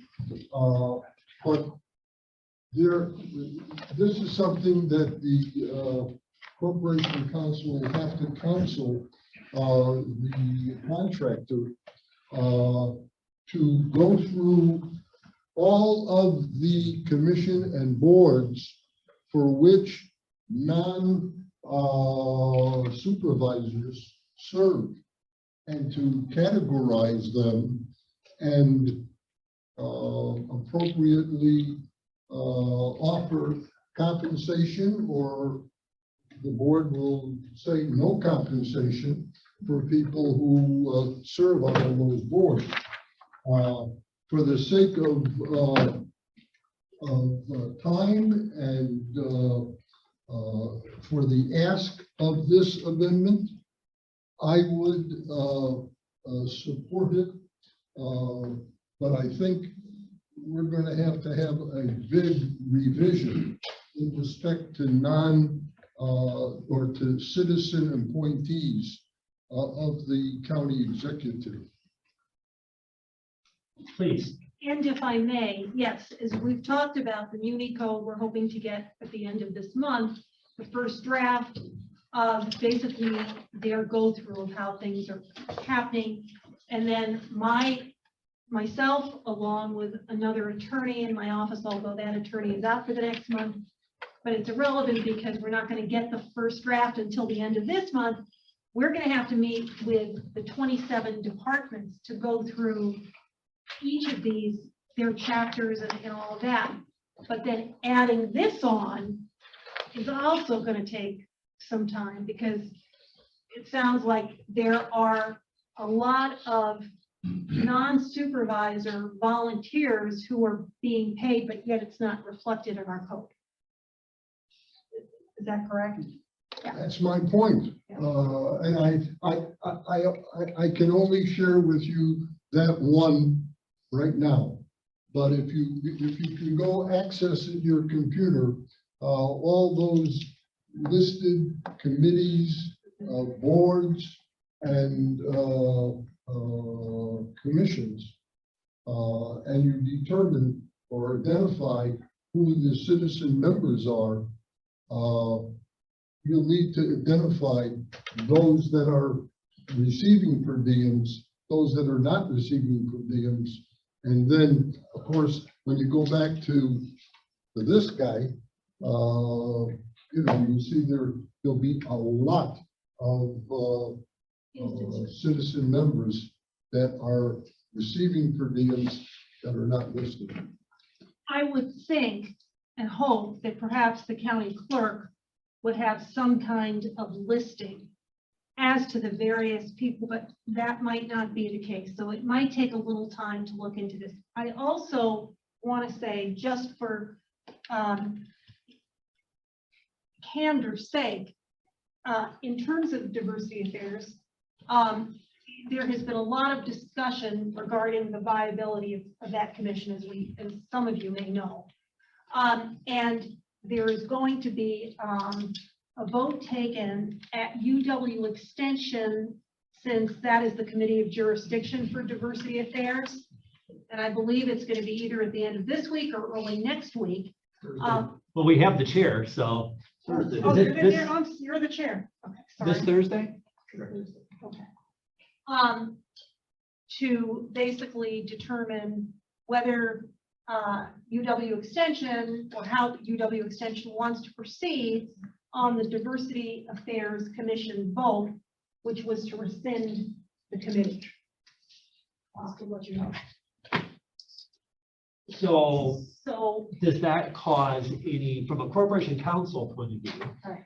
does that cause any issues if we approve this resolution that has diversity affairs on it? And by the time this hits county board, which will be, Gonna be in October. no, it'll be November. No, it'll be November. That's right. Be November.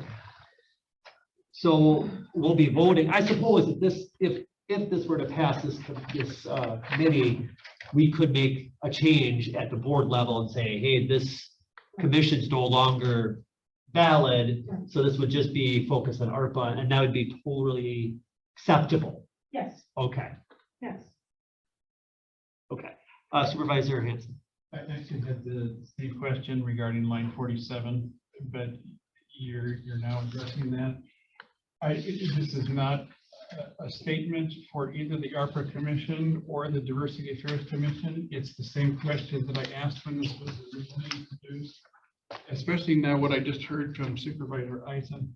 At what point do we stop growing committees? That's my question. And that may not even be the appropriate, this may not even be the appropriate forum for that. That's my only concern with this, not the committees that are listed, but at what point do we stop? Good question. I think we're going to actually have a separate discussion about that exactly. You know, and actually talk about the resizing, the right sizing, if you will, in the committee. I have a question. Why do we list?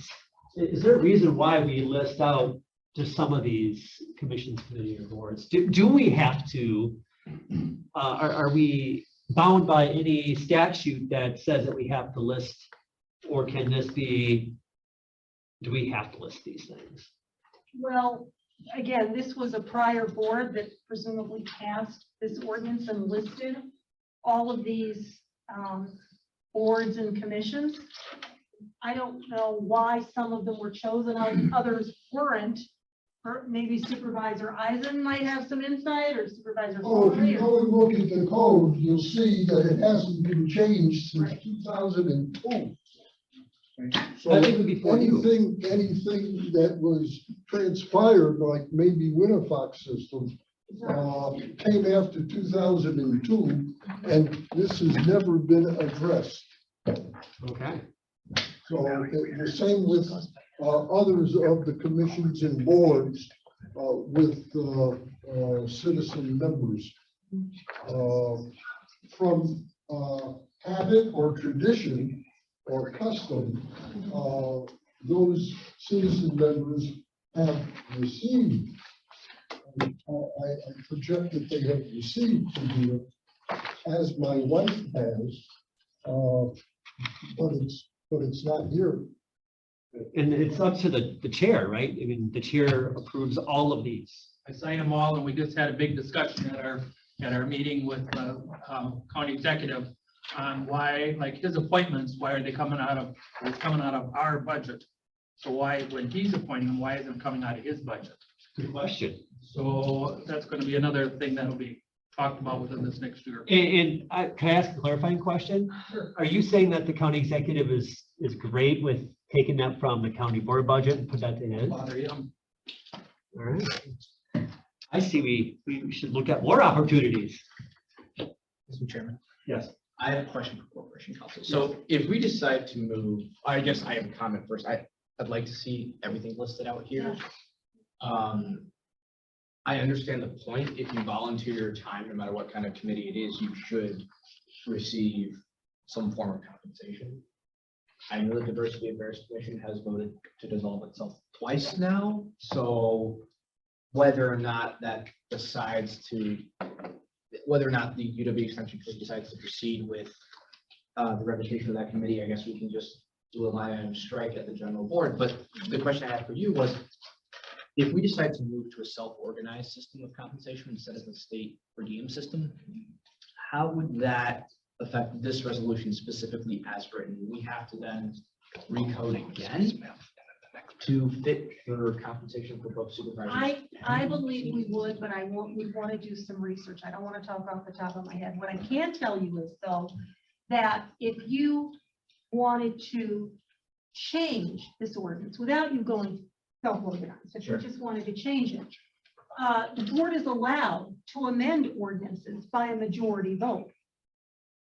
So presumably what you could do is make a motion to perhaps, again, strike some of these committees if you felt that citizen members should not be paid. But again, that's a very, there's, but there's also something to be said, as Supervisor Eisen indicated, that, you know, you have one set of rules for one group of people and a different set of rules for another group of people, and I would think that's not acceptable. And that is why we need to vet this and look after 2001 and see all the various committees and all of the people who are, and then the question becomes, where are these, what budget are these people being paid from? I have no idea. Yes. County boards. All of them. A follow-up question would be that Life and all the health department, all his appointments. county supervisors previous, One second. if we were to do something that Supervisor Regan suggested of transferring the county executives, his appointments to his budget, how would that retroactively affect citizen members who were placed onto committees, commissions, and boards by the previous administration? Or would that have any bearing at all? Well, no, I mean, it's done. I would think you would go from this date forward. Okay. Because otherwise it would be just. Yes, Yeah, I think this is a situation that calls for the wisdom of Solomon. My perspective is there are so many conflicts, there are so many members, citizen members receiving per diems from the various boards and commissions,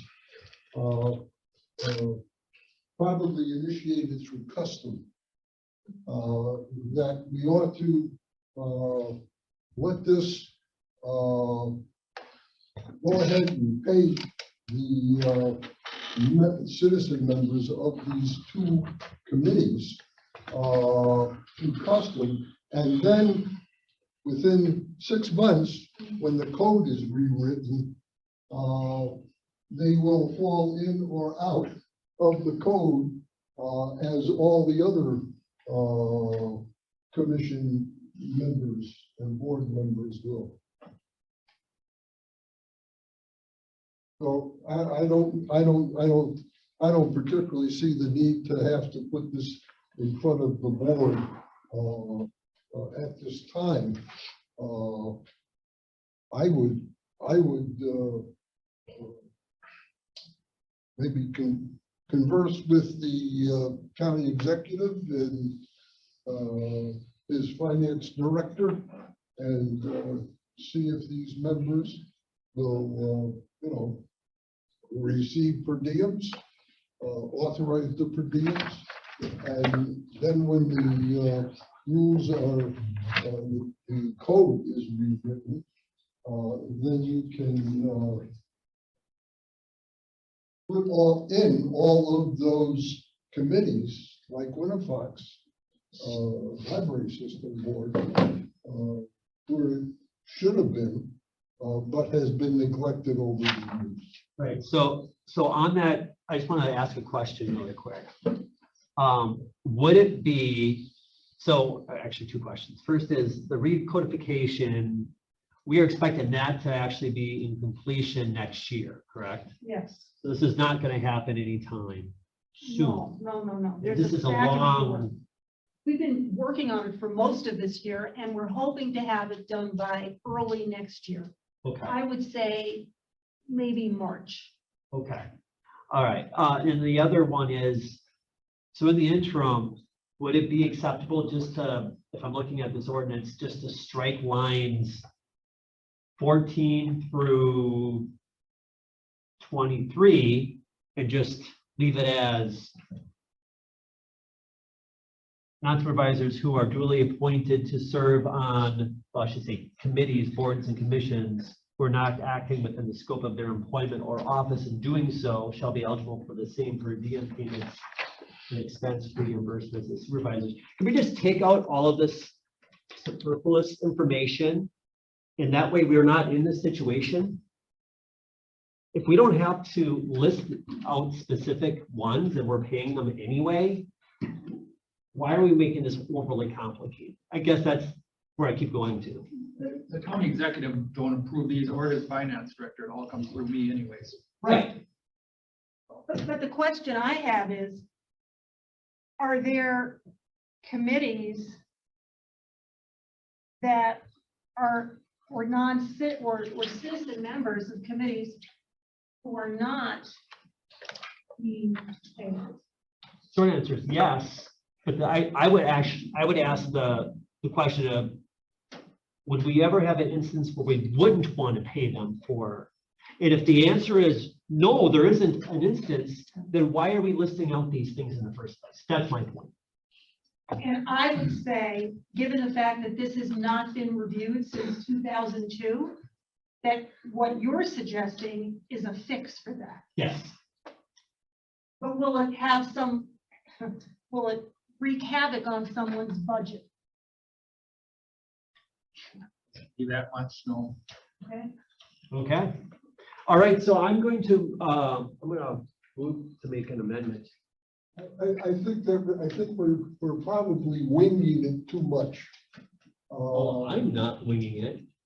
Well, you don't have all of those listed commissions and boards and identifying the people that are or are not getting paid. You've got a list from what's in the code. You have a list in the county rules. But, you know. So my point. I think we're probably speculating too much, and it shouldn't be the job of the committee or the board to speculate. Well, my point is this, is that there's no speculation. If we have the assumption that if someone's volunteering their time at a committee, commission, or board, and they're a member of the public, not a supervisor, that they ought to be compensated. That's the question. And if you believe that that person should, then we're not winging it. We're saying, no, that is what we believe the policy should be. Right? And if that's the policy it should be, then we need to reflect it in there. They're not getting paid by their employer to be on that committee. Correct, as it states in there. Right? So I'm not making my motion yet, but yes, Supervisor. So I just want to say, the general idea of this resolution isn't to just list out everybody who's being paid on every committee, commission, board. This is just to Supervisor Binder's intent, just to add these two. Is that your intent, sir?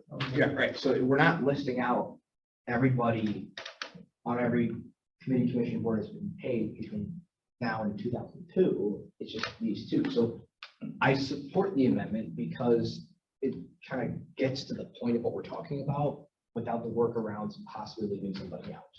So, And that's my point, that if what's, and I agree with Supervisor Bender that it is not fair or equitable to say that this group gets compensated and this group doesn't. They are doing work on behalf of the citizens of the county.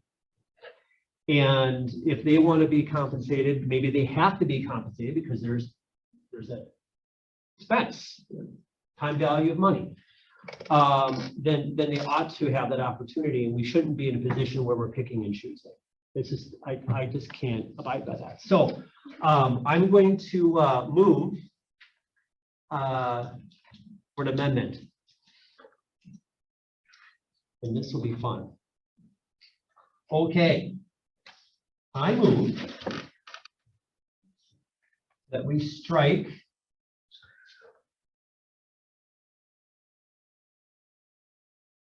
on line 12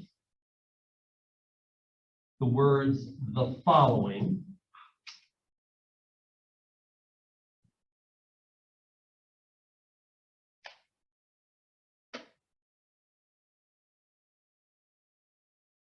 Line 13, we removed the semicolon, I'm sorry, the colon from after supervisors and replaced that with a period. So that section reads, Winnebago County General Code 1.12 sub 10 states that non-supervisors who are duly appointed to serve on committees, boards, and commissions who are not acting within the scope of their employment or office in doing so shall be eligible for the same per diem payments and expense reimbursements as supervisors, period. Moreover, I move that we strike lines 14 through 23, which would be A, Board of Adjustment, B, Land Conservation Committee, C, Solid Waste Management Board, D, Committee on Aging, E, Health Board, F, Public Safety Building Board, members at large, G, Information Systems. Is there even a? IT. IT now. Yes, IT, but those are all, oh, anyway. Yeah, there's one citizen. Oh, there is one citizen on it. Okay, I'm sorry. H, Grievance Review Board, I, Veteran Service Commission, J, Housing Authority. Point of order. That's that's technically in the whereas section. Should that not be in the therefore be it resolved section? Thank you. It well should, Supervisor. You are absolutely right. Well, this will make it easy. I'll just paraphrase here, right? Okay, so that means then, well, that would still hold true. I would remove those items in the whereas, and then The lines would change. the lines would change. So then now there it would be resolved, would read starting on line 32. Non-supervisors who are duly appointed to serve on, removing the following, committees, boards, and commissions who are not acting within the scope of employment or office in doing so shall be eligible for the same per diem payments and expense reimbursements as supervisors. Line 35, I would remove the colon, put a period after that, and then I would remove lines 36 through 47 in this resolution. I will second that.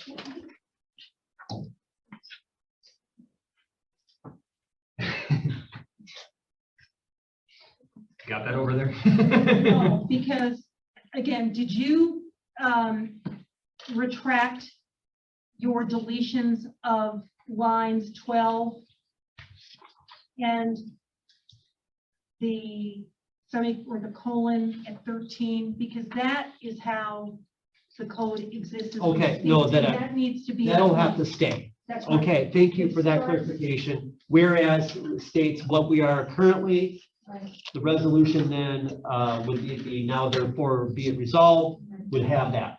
Agreed. So I am not saying to make any changes in the whereas, because that is what is currently, and it needs to stay that way. So the only changes I am, and that Supervisor Defferding has seconded, would be the changes starting in the now therefore be it resolved.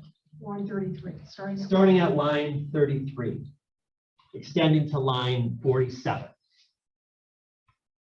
I still second that. All righty. And from a notes point of view, from a minutes, did you track all that?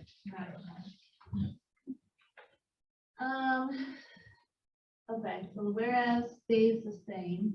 Correct. Except lines 14 through 23, and then you're taking out Nope. on the following. Nope. We are starting at line 33. Anything prior to line 33 is not changing at all.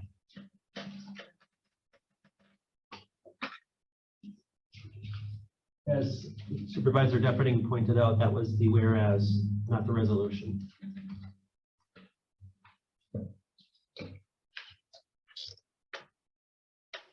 Would it be helpful if I restated? Actually, why don't I come and Okay. Thank you. Yeah, it's a mouthful. So we'll make sure we have this correct before we continue. Point where, Mr. Chairman, if I follow with your amendment, the deletion of these specific boards and commissions and committees, starting at line 36, makes way for kind of an umbrella. Yes, that's exactly what we just did. Yes. That way we're not picking and choosing. You go back and take start, and keep that, you start on line 33. Just follow it. You leave keep.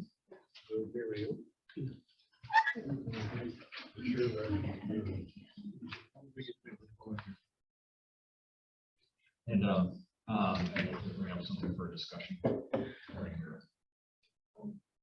And once Okay. we're all caught up here. Are we good? Okay, thank you. Yes, discussion. Yeah, so, I actually did go to the, finance department, in regards to, per diem payments for the year of 2021. And I have this spreadsheet on me right now, and this includes, citizen members, who have been getting compensated. And it looks like the grand total of payments for 2021, including citizen members, is about $109,095.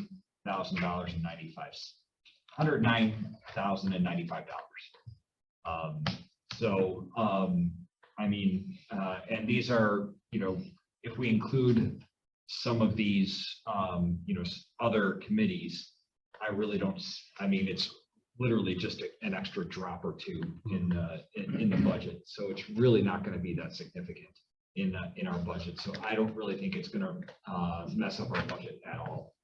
So I think that this is a good resolution, a good amendment to the resolution, and we should just proceed with it. Sounds good, and it sounds like the author also agrees with that direction. All I wanted was a people meeting. Yep. So do we. Mr. Chairman, I move to call the question on accepting your. Why don't we give you some that, please? Okay, I was just going to call for the vote.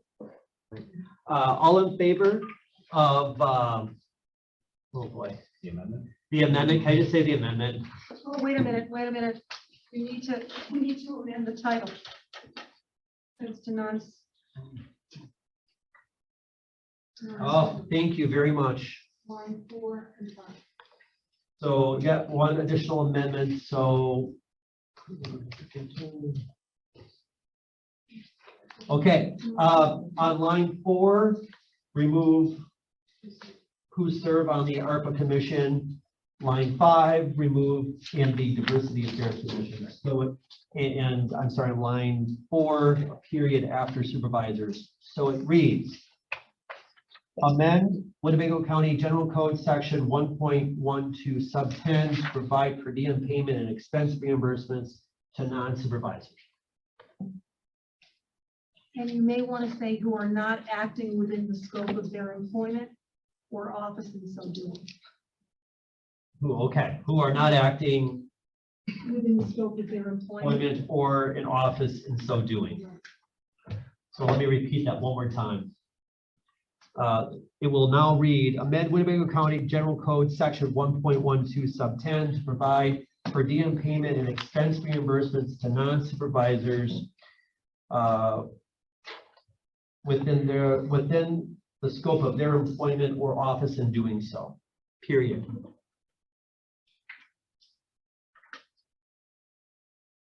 Okay, so all in favor of, Another for the amendment. sure, How about on line 33? Duly appointed to serve on, strike the following. yes. I had actually called that already. That was already put on there. Oh, okay. Yeah. Okay, I'm sorry. But no, wait, there's a lot going on with this one. Okay, so all in favor of the amended resolution, amend Winnebago County General Code Section 1.12 sub 10 to provide per diem payment and expense reimbursements to non-supervisors within the scope of their employment or office in so doing. All in favor, say aye. Opposed? Okay, that passes. All right, and thank you very much, Supervisor Bender. Okay, that closes 12. I'm sorry, that closes 10. We are now going to move on to item 11. Consideration vote resolution 93080. I'm sorry, 9308-2022, amend rule 8.3 to require that all materials for Winnebago County board meetings and all commission, board, and committee meetings only be delivered electronically by the Winnebago County Clerk's Office to Winnebago County Board Supervisors. This was initiated by County Board Supervisor Mike Norton. Is he, I know he's not here, but is he on Zoom? No? Okay. So I would, I want to vote on this so we can be on. So I move for consideration vote for this resolution 9308-2022. Second. And we have a second discussion? I have a discussion. Yes. And if we had a county board, people who are just 25 years old, who lives in urban areas, this would be great to go paperless. And in a perfect world, it would go paperless, but we can't, that's just not the reality. As Supervisor Farley's comments earlier, it shouldn't have to be a requirement to run for this seat to be able to go paperless. So I'm not going to vote for this. I understand the intent of it. I get it, frankly, but I don't think this is, we're at a point in time where if we can feasibly do this, we have a system in place where if you want to opt out of paper, you can. And maybe in the future, it will be, the automatic instance is it will be paperless. We can opt into paper, but right now I just don't feel like we're at a point specifically with our broadband outreach in the western parts of our county, the northern parts of our county, and southwestern parts of our county, that we're in a spot where we can do this. So I'm not going to vote. Supervisor Eisen. Thank you, Mr. Chairman. I would like to submit a substitution amendment for this resolution.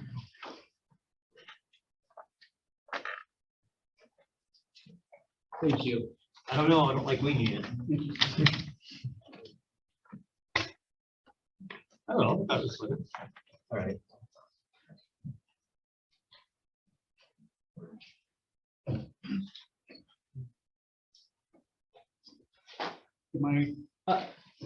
Let Supervisor Eisen discuss his.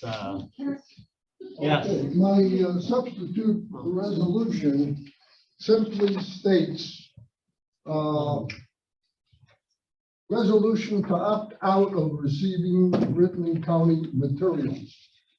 Amend Rule 8.3 so that supervisors who affirm in writing to the county clerk that he or she shall fully read the electronic version of written county materials, they opt out of receiving written county materials. Okay, thank you. Yes, Corporation Counsel. Supervisor Stafford and Supervisor Eisen. Given the fact that this was Supervisor Norton's resolution, it is not called for, it is not allowed for you to amend this resolution at committee. You can do it on the floor.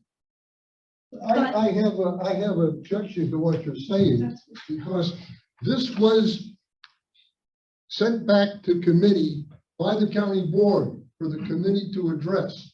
Whether or not the original maker is here or not, we were given the responsibility to go forward and answer to the county board. So Mr. Norton lost whatever he had in submitting it directly to the county board when it was referred back to the committee. And so it is the chairman of the committee who directs the activity in the absence of the original maker. He is only the original maker. He doesn't own it now. The committee owns it. That is a point well taken. You're correct. Because in fact, I believe the board did refer, this is why you have it, because the committee or the board referred it to you. Normally, you could not do this. You could do it on the board floor, but you can't, let's say, undermine if there was a committee vote and then it went to a different committee and then that committee revised the wording of the original committee. That's not kosher. But you make a valid point because the county board directed Judiciary to look at this. So No, if we vote against clarification, if we vote against this resolution, which was the original? the original one, in fact, does the same thing as this Yeah. amendment, right? In effect, it's the same We're action. responsible to give the county board an accounting for what they send back to us. Right, and you could give them a response by voting it down. Right. Or you could substitute it and let those people who want to opt out, how many did you say that opt out? 3? I mean, if they want to put it in writing, let them put it in writing. So we have a motion for an amendment. I would need a second. To substitute. I'm sorry, yeah, substitute amendment. Substitute for everything that's said on that page. All right, I need a second for that.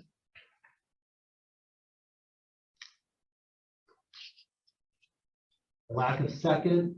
Oh, that's okay. Yeah. So we go back to the discussion on this one. Yes. Mr. Fari brought up something that I honestly didn't think about.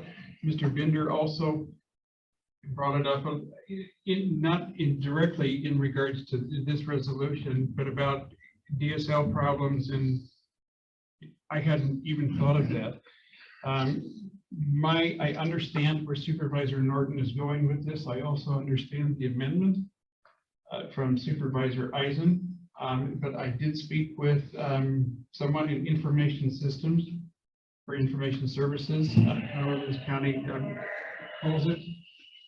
There is no guarantee that they are reading it, only that the email is sent. I also understand that if you're receiving physical mail, that doesn't mean the supervisor is reading it. But my biggest concern is that I have heard at least 2 people on the board say that, in kind of to Supervisor Foam's point, 2 people have said, at least 2, it might have been 3, in public meeting, said that they are not comfortable with the iPads yet. And so to limit a broad all or nothing, I'm inclined to vote no on this. And certainly if there's I understand we're saving money, but if there's a way for them to opt out, then certainly by all means do so. But because of the internet problems and what I have heard from other supervisors say that they're not comfortable yet with the iPads, I'm inclined to vote no. So just, I have two comments. First is the current rules do stipulate that email is an option. I know this because I'm the one who actually did the resolution. So right now, someone has and this is why I voted against this, someone right now has the option of opting out. They can contact, it's in the rules, they can contact and say, I want email. So it's already done. This resolution, the one that's before us, forces people. It removes that choice from people. And I'm going to be extremely consistent here. I am not for anything that removes choices from people, period. And so for that reason, I'm going to vote against this. And the other comment is the reason why I didn't support a second on the substitution is we have enough at the county board. And I actually try to look to make sure the stuff that comes through this committee ultimately is something that is of value, or people may disagree that it has value, but I just don't see this adding value since it's already in the rules that someone can in fact do that. It's just not explicit perhaps, but it's in the rules. already afforded for. So for that reason, I'm voting against this. Is there any additional discussion? Okay, all in favor of, all in favor of resolution 93082022, say aye. All opposed, nay? Nay. That does not pass. Okay, we are closing item 11 on the agenda, moving to item 12, Sheriff's Report. Hello. Hi, so I know we want to get to the budget as the main portion. Just want to mention our overdose deaths. We're at 21 confirmed so far this year. Of those, 10 involve fentanyl. There are other drugs, most of them are poly drug, so multiple. And there's 13 that are pending. So on pace to actually exceed last year's by a couple. Hopefully things get better. Jail count today was 227 who are in custody. Of those, 22 are ES sanctions, so we're receiving funding for that. 2 are Huber. We have 28 that are GPS, so they're not in jail, but they're out on our electronic monitoring. Last 96 hours, we booked 51 and released 44. So that's typically what our numbers are for receiving and release. Okay, just want to talk a little bit about the budget. I know that you have received information. I'll hit the highlights of what I believe to be the most important or significant changes. I know I talked to you already about the target number that we were given by the county exec, and I was concerned given the fact that really what it amounts to is the increase to salaries was, which is about 90% with wage and fringe, about 90% of our budget. That increase for 2023 was moved into the remaining 10%, and we had to cut from that 10% in order to make our budget. We said we can't do that. I mean, that's nearly $700,000. There's also an increase to the WRS contribution of 0.3%. I'm sorry, 0.3%, which led to an additional cost. So when you add all those things together, the only way we could do this was cut. So we did cut some positions, as you know. We cut 3 booking security clerk positions, which are in our jail. Now they are positions that we traditionally have not been able to fill, but we have been filling them with overtime in most instances. We're no longer going to do that. That changes our efficiencies in the jail. When people call, we have a phone tree, and most often, depending upon what number they're calling, they can get from the phone tree to most answers. So like who's there, what's their canteen amount or the amount of money that they have in their account, what's their release date, what's their next court appearance. Those things are typically all available, but when they leave a message, it takes us longer to get back to them. We also will not have somebody working in the window that you normally hear checking people in. We're going to as much video visitation. We're almost there. Only will be 100% video visitation, minus putting in a booth in our lobby. That will be an area where people who do not have internet service can come, and they can have video visitation right here in our lobby with their inmate. So that cuts down on a lot of what those duties of those 3 were. We also reduced $67,000 in funding to the Christine Ann Center. Dates back prior to me as sheriff. That was moved into social services, so we're still going to get the funding. It's not coming out of our coffers anymore. Family services, we were able to get some. We contracted with family services for counseling, for anger management, parenting, those basic life skills. We're now going to get that through social services, so we're able to reduce that cost by $38,000. And the rest of it came in the wage turnover fund. So basically, what that is we're not going to fill X amount of positions. So we take that funding out of our budget and put it in the wage savings fund. So there's an increase there in the wage turnover savings, both on wages and fringe. That, though, that increase that you saw came from the county exec over last year. So we had X amount of dollars we needed to meet. He put that money, or he added how much money we pull out of that to meet those budgetary numbers. Right now, not super concerning because we have to date 17 openings. So we're okay. That's about roughly 1.7 million in wages and fringe. Each position averages out about $100,000 when you take the wage and you take the fringe. For a deputy, it's a little more. For a booking security clerk, it's less. And for a dispatcher, it's somewhere in between. So it averages about that. So am I concerned right now? No, but are we leveraging the future? And that's my concern. Talk to the county exec about that, but we can only go to this well so many times. We cut 10 positions last year. Some of you that were on the board, you know that. This year, we're cutting 3 additional positions. We don't have anything else to cut. So, I'm concerned about the 24 budget and beyond, but we'll address that as it comes, I guess. Those are the major things that I wanted to bring forward to you. Certainly, when we get into the detail of the budget, you can ask any question that you want. I'll do my best to answer. So I just had a general question. So we're essentially managing our budget via attrition, essentially. Right now, yes. In your conversations with the county executive, have you, in longer term view, I understand and totally agree with you that you can only do this so long. I mean, this is lower hanging fruit. Are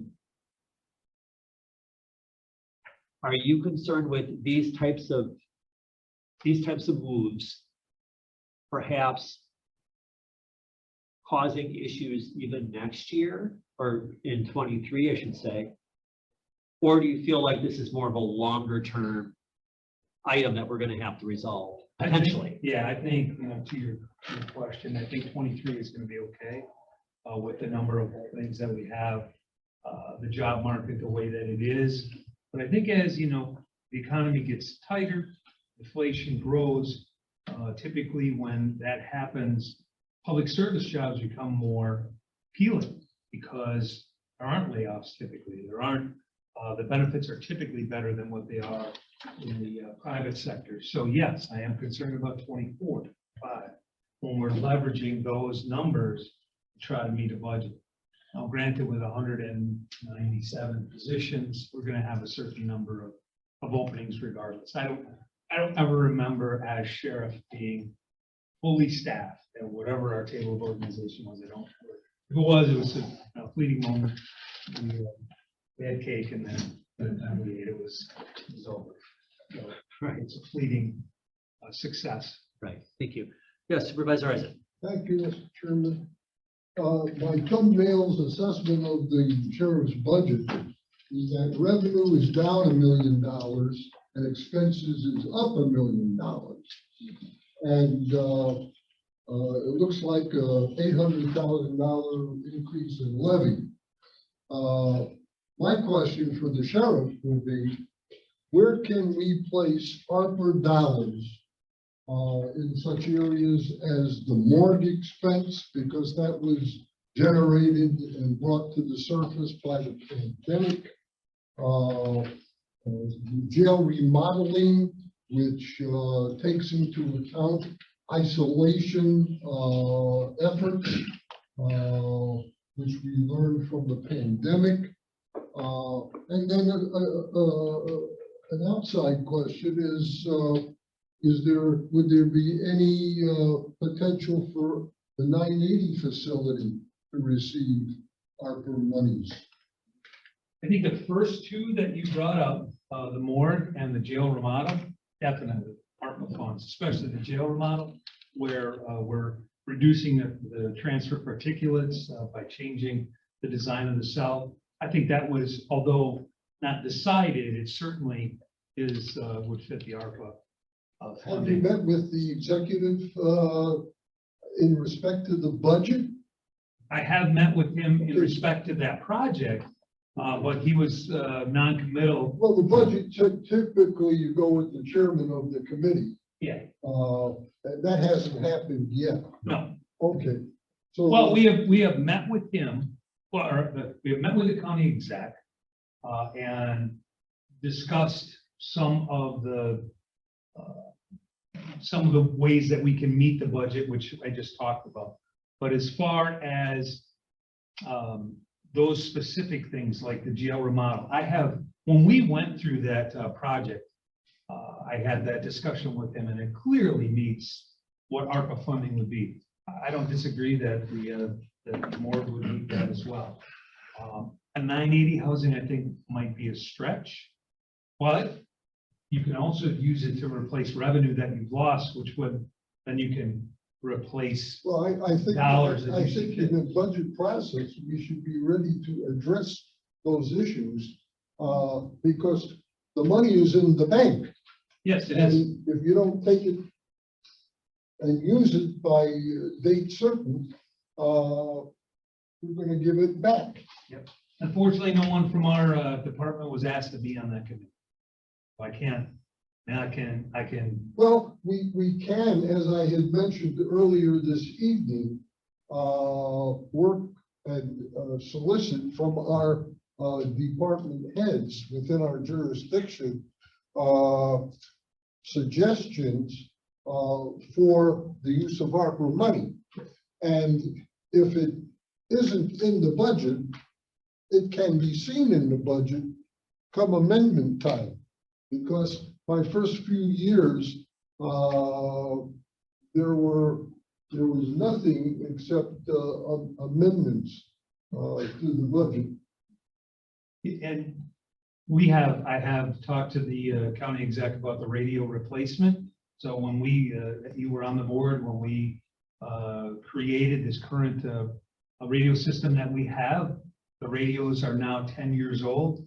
We're recycling those radios now. There's it's about a $2.5 million cost that falls under ARPA funds. Other agencies have used that. County exec is aware of that. He knows that those would fall under, it would meet the requirements for ARPA funding. That's a great one. So just, if I may, just to reiterate, Supervisor Eisen, just because you're not on the ARPA committee, doesn't mean that, you can't suggest, here are some areas for consideration. And I think that's what. Well, there's Zoom. I have been told that they did not meet in August. They do not. And that's a concern to me, because time is of the essence to work these out. You can go to, I think I got an email from somebody listing Allegheny County and Calumet County and other counties, what they have been using their ARPA funds for. And, I think it's about time we've seen some action, and without the committee meeting, it falls into the board's responsibility to fund programs. And I think that's going to be one of the conversations, because I don't foresee, unless, the chair wants to correct me on this, that decisions for ARPA funds will happen after budget, right? I mean, to your point, they haven't met, so. You are totally correct, and it's being held up at the county executive. His people were told when we first met, we asked him and Mike Collard to go ahead and bring up what they wanted to go ahead out of that $33 million to go ahead, what the county needs before any other money is divided out. And we have yet to come back because he's always got excuses. Well, that's the reason why. That's the reason why it's our responsibility to fund things like a morgue, to fund things like the jail remodeling, and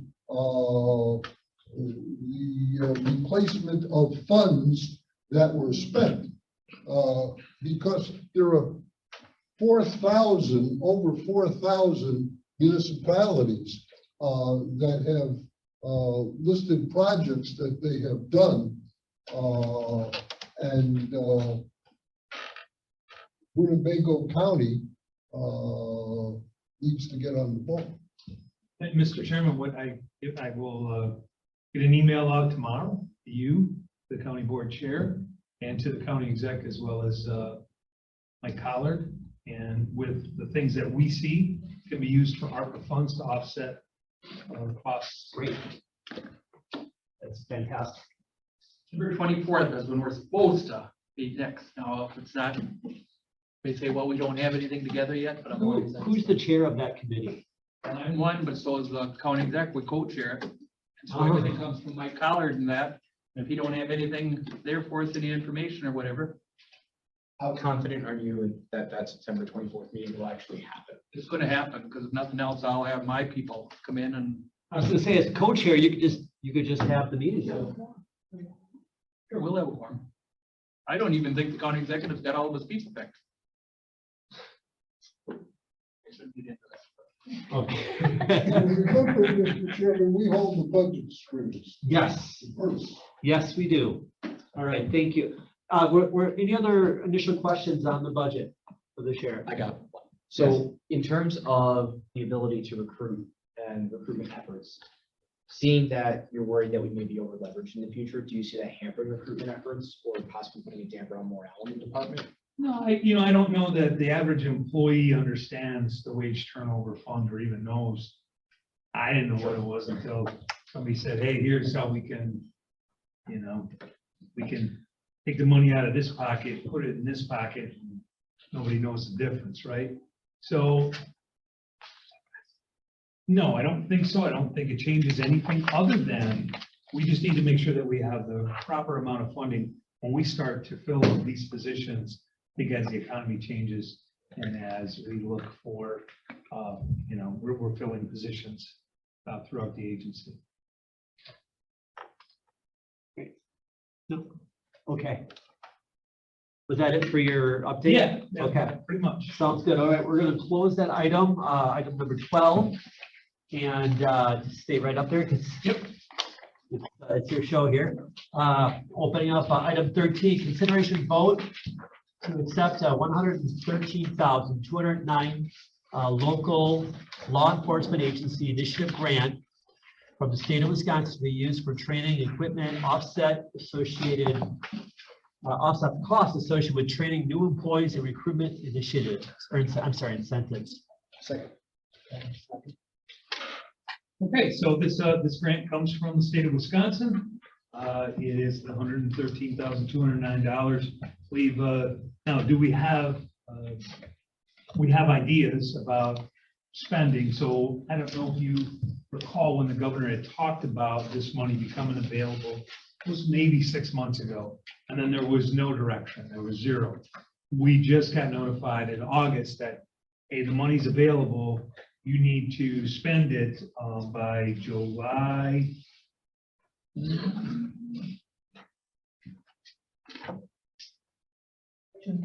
June 30th. So our window is kind of short, especially when it comes to the training piece of it. What we envision, so we're putting registration, tuition, canine, mental health, de-escalation of use of force situations, cultural awareness, that type of training that we typically don't have funding for because we have an X amount of hours that we have to spend on related subjects to law enforcement. This goes kind of outside of the normal realm of training. Now we do de-escalation training every 2 years, but this would go above and beyond that. And it would be more focused on the use of force piece of it, as well as cultural awareness. We did bring in a trainer shortly after the Minneapolis incident. We would bring back a trainer. It was well received. Got some really good information. We bring somebody in to talk about the differences in culture and how we can diffuse situations, mental health training, those types of things that we try to get done during the year, but typically don't have the money to do so. We also, UW Oshkosh has an explosives canine, a action canine. They are having more trouble recruiting than what we are, and their handler left. So they were looking for someone to take over the dog. We can switch handlers. We decided to do that. It's a great asset to the county, especially with having EAA and other events here. Gives us that asset that's directly available to us. And the dog is being given to us. It has about 4 years or more left on its lifespan. We're going to send a trainer to New Mexico with the dog for 3 weeks. That's coming up this month. And so that dog will be available. I did agree to pay for some new equipment that they just purchased for the dog. And then there's some retrofitting to the squad. It's not like your typical canine where it's used for protection. This dog is merely explosive detection and tracking. So we'll be also able to track. One of the problems that we have with our dual purpose dogs, or one of the concerns that we have, is when we do a track, let's say it's a lost child, we do a track, if the child starts to run, that dog is trained to chase and it can do a bite and hold. Now, with this particular dog, that doesn't happen. It's not trained to do that. So we've never had that situation happen, but this is a much better asset for the tracking piece of it when it's a non-criminal situation. We have elderly that will to track, and there are programs that we have, but certainly that would be another one. We also will be looking at bringing in a contracted trainer for wellness. We did bring in a trainer about 4 years ago, very well received, about what the pitfalls of law enforcement. So life is like this, law enforcement is even more, because you see so many weird things you see, and you have to deal with so many different things. So we brought in a trainer. We'll be looking at that as well. Small equipment, we have some money in small equipment as well. That would be to retrofit that squad for the canine. And the last thing would be the $34,000 for recruitment bonuses. The grant allows us to pay $2,000 to new employees. They must sign a 3-year contract with us. They have to pay us back if they don't complete that 3 years. And that's actually a requirement of the grant.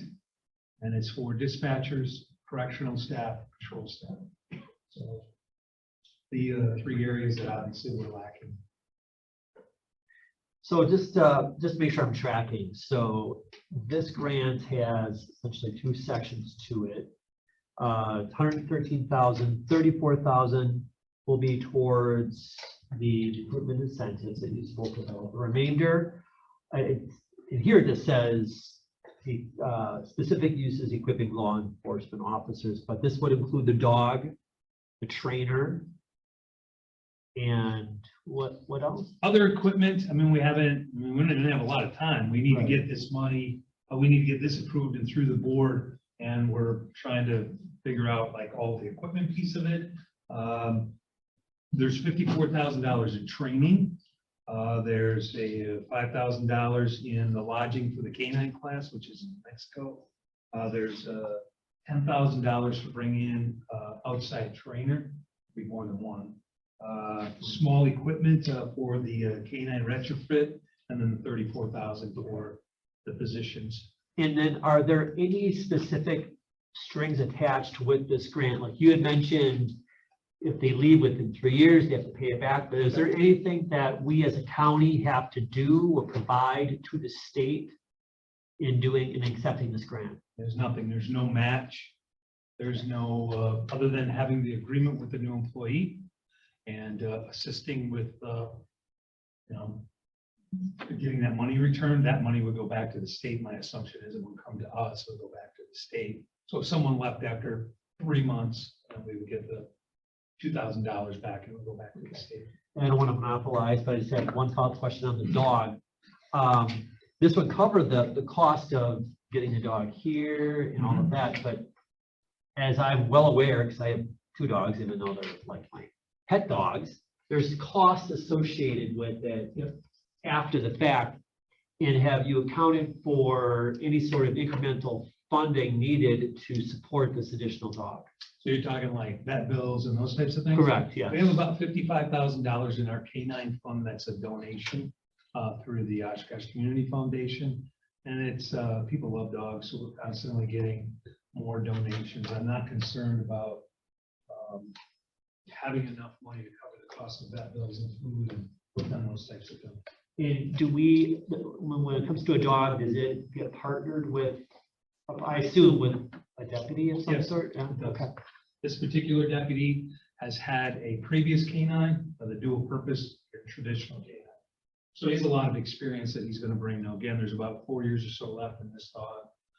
If this goes well, and I anticipate that it will, then we would have to look at purchasing in addition another dog to replace this one. But again, I have went to the board not that long ago to accept the $17,000 or whatever it was, donation from one citizen. I have others that are lining up, so we have a lot of support for our canine program. Any other questions? Just a quick one. This grant, is this just like a brand new grant that was just kind of announced from the governor, or was this a type of grant that's been offered in previous administrations? Never been offered before. Never had a grant like this before. Okay. And it was just offered by the current administration. Okay.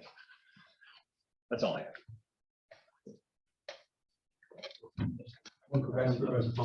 About the recruitment incentives.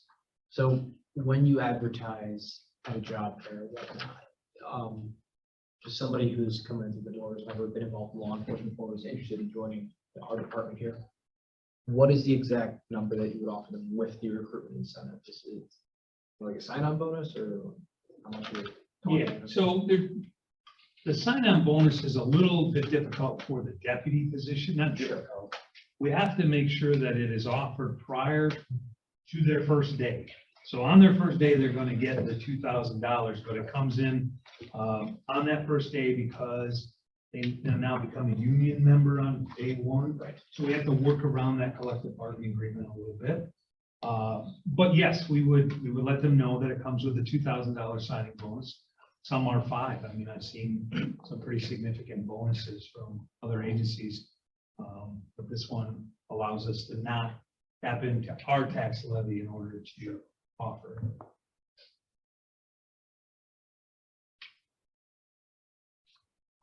Any other questions on this? I move to approve. I second the motion to approve accepting $113,209 local law enforcement grant. Any additional discussion? All in favor? Aye. Opposed? Ayes have it. That passes. We close then item 13, move and open item 14, consideration vote. Accept $15,250 grant funded that was not properly carried over from our 2021 budget. And we will need to reapprove to close out the grant. I apologize. This is our mistake.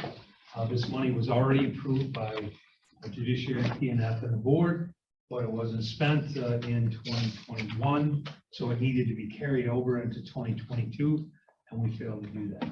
So I'm asking that you go back. Money is there, and I'm just asking that you reapprove it as a carryover item in 2022. Yeah, I move that we approve resolution to accept $15,250 grant funded that was not properly carried over from our 2021 budget and will need to be. Second. A second, any additional discussion? All in favor? Aye. Opposed? Ayes have it, that passed. Thank you very much, Sheriff. So that closes 14. We're going to open up 15 public comments on non-agenda items. So within the jurisdiction of this committee. Any comments? Any comments from Zoom? No. All right, so we're going to close 15. Item 16, next meeting date. Just as a reminder, we decided last time that we will be meeting the first Monday of every month, starting in October. So our first meeting is a week earlier. So like, we're going to be all JPS'd up here. So the next meeting is Monday, October 3rd, 2022 at 6 p.m.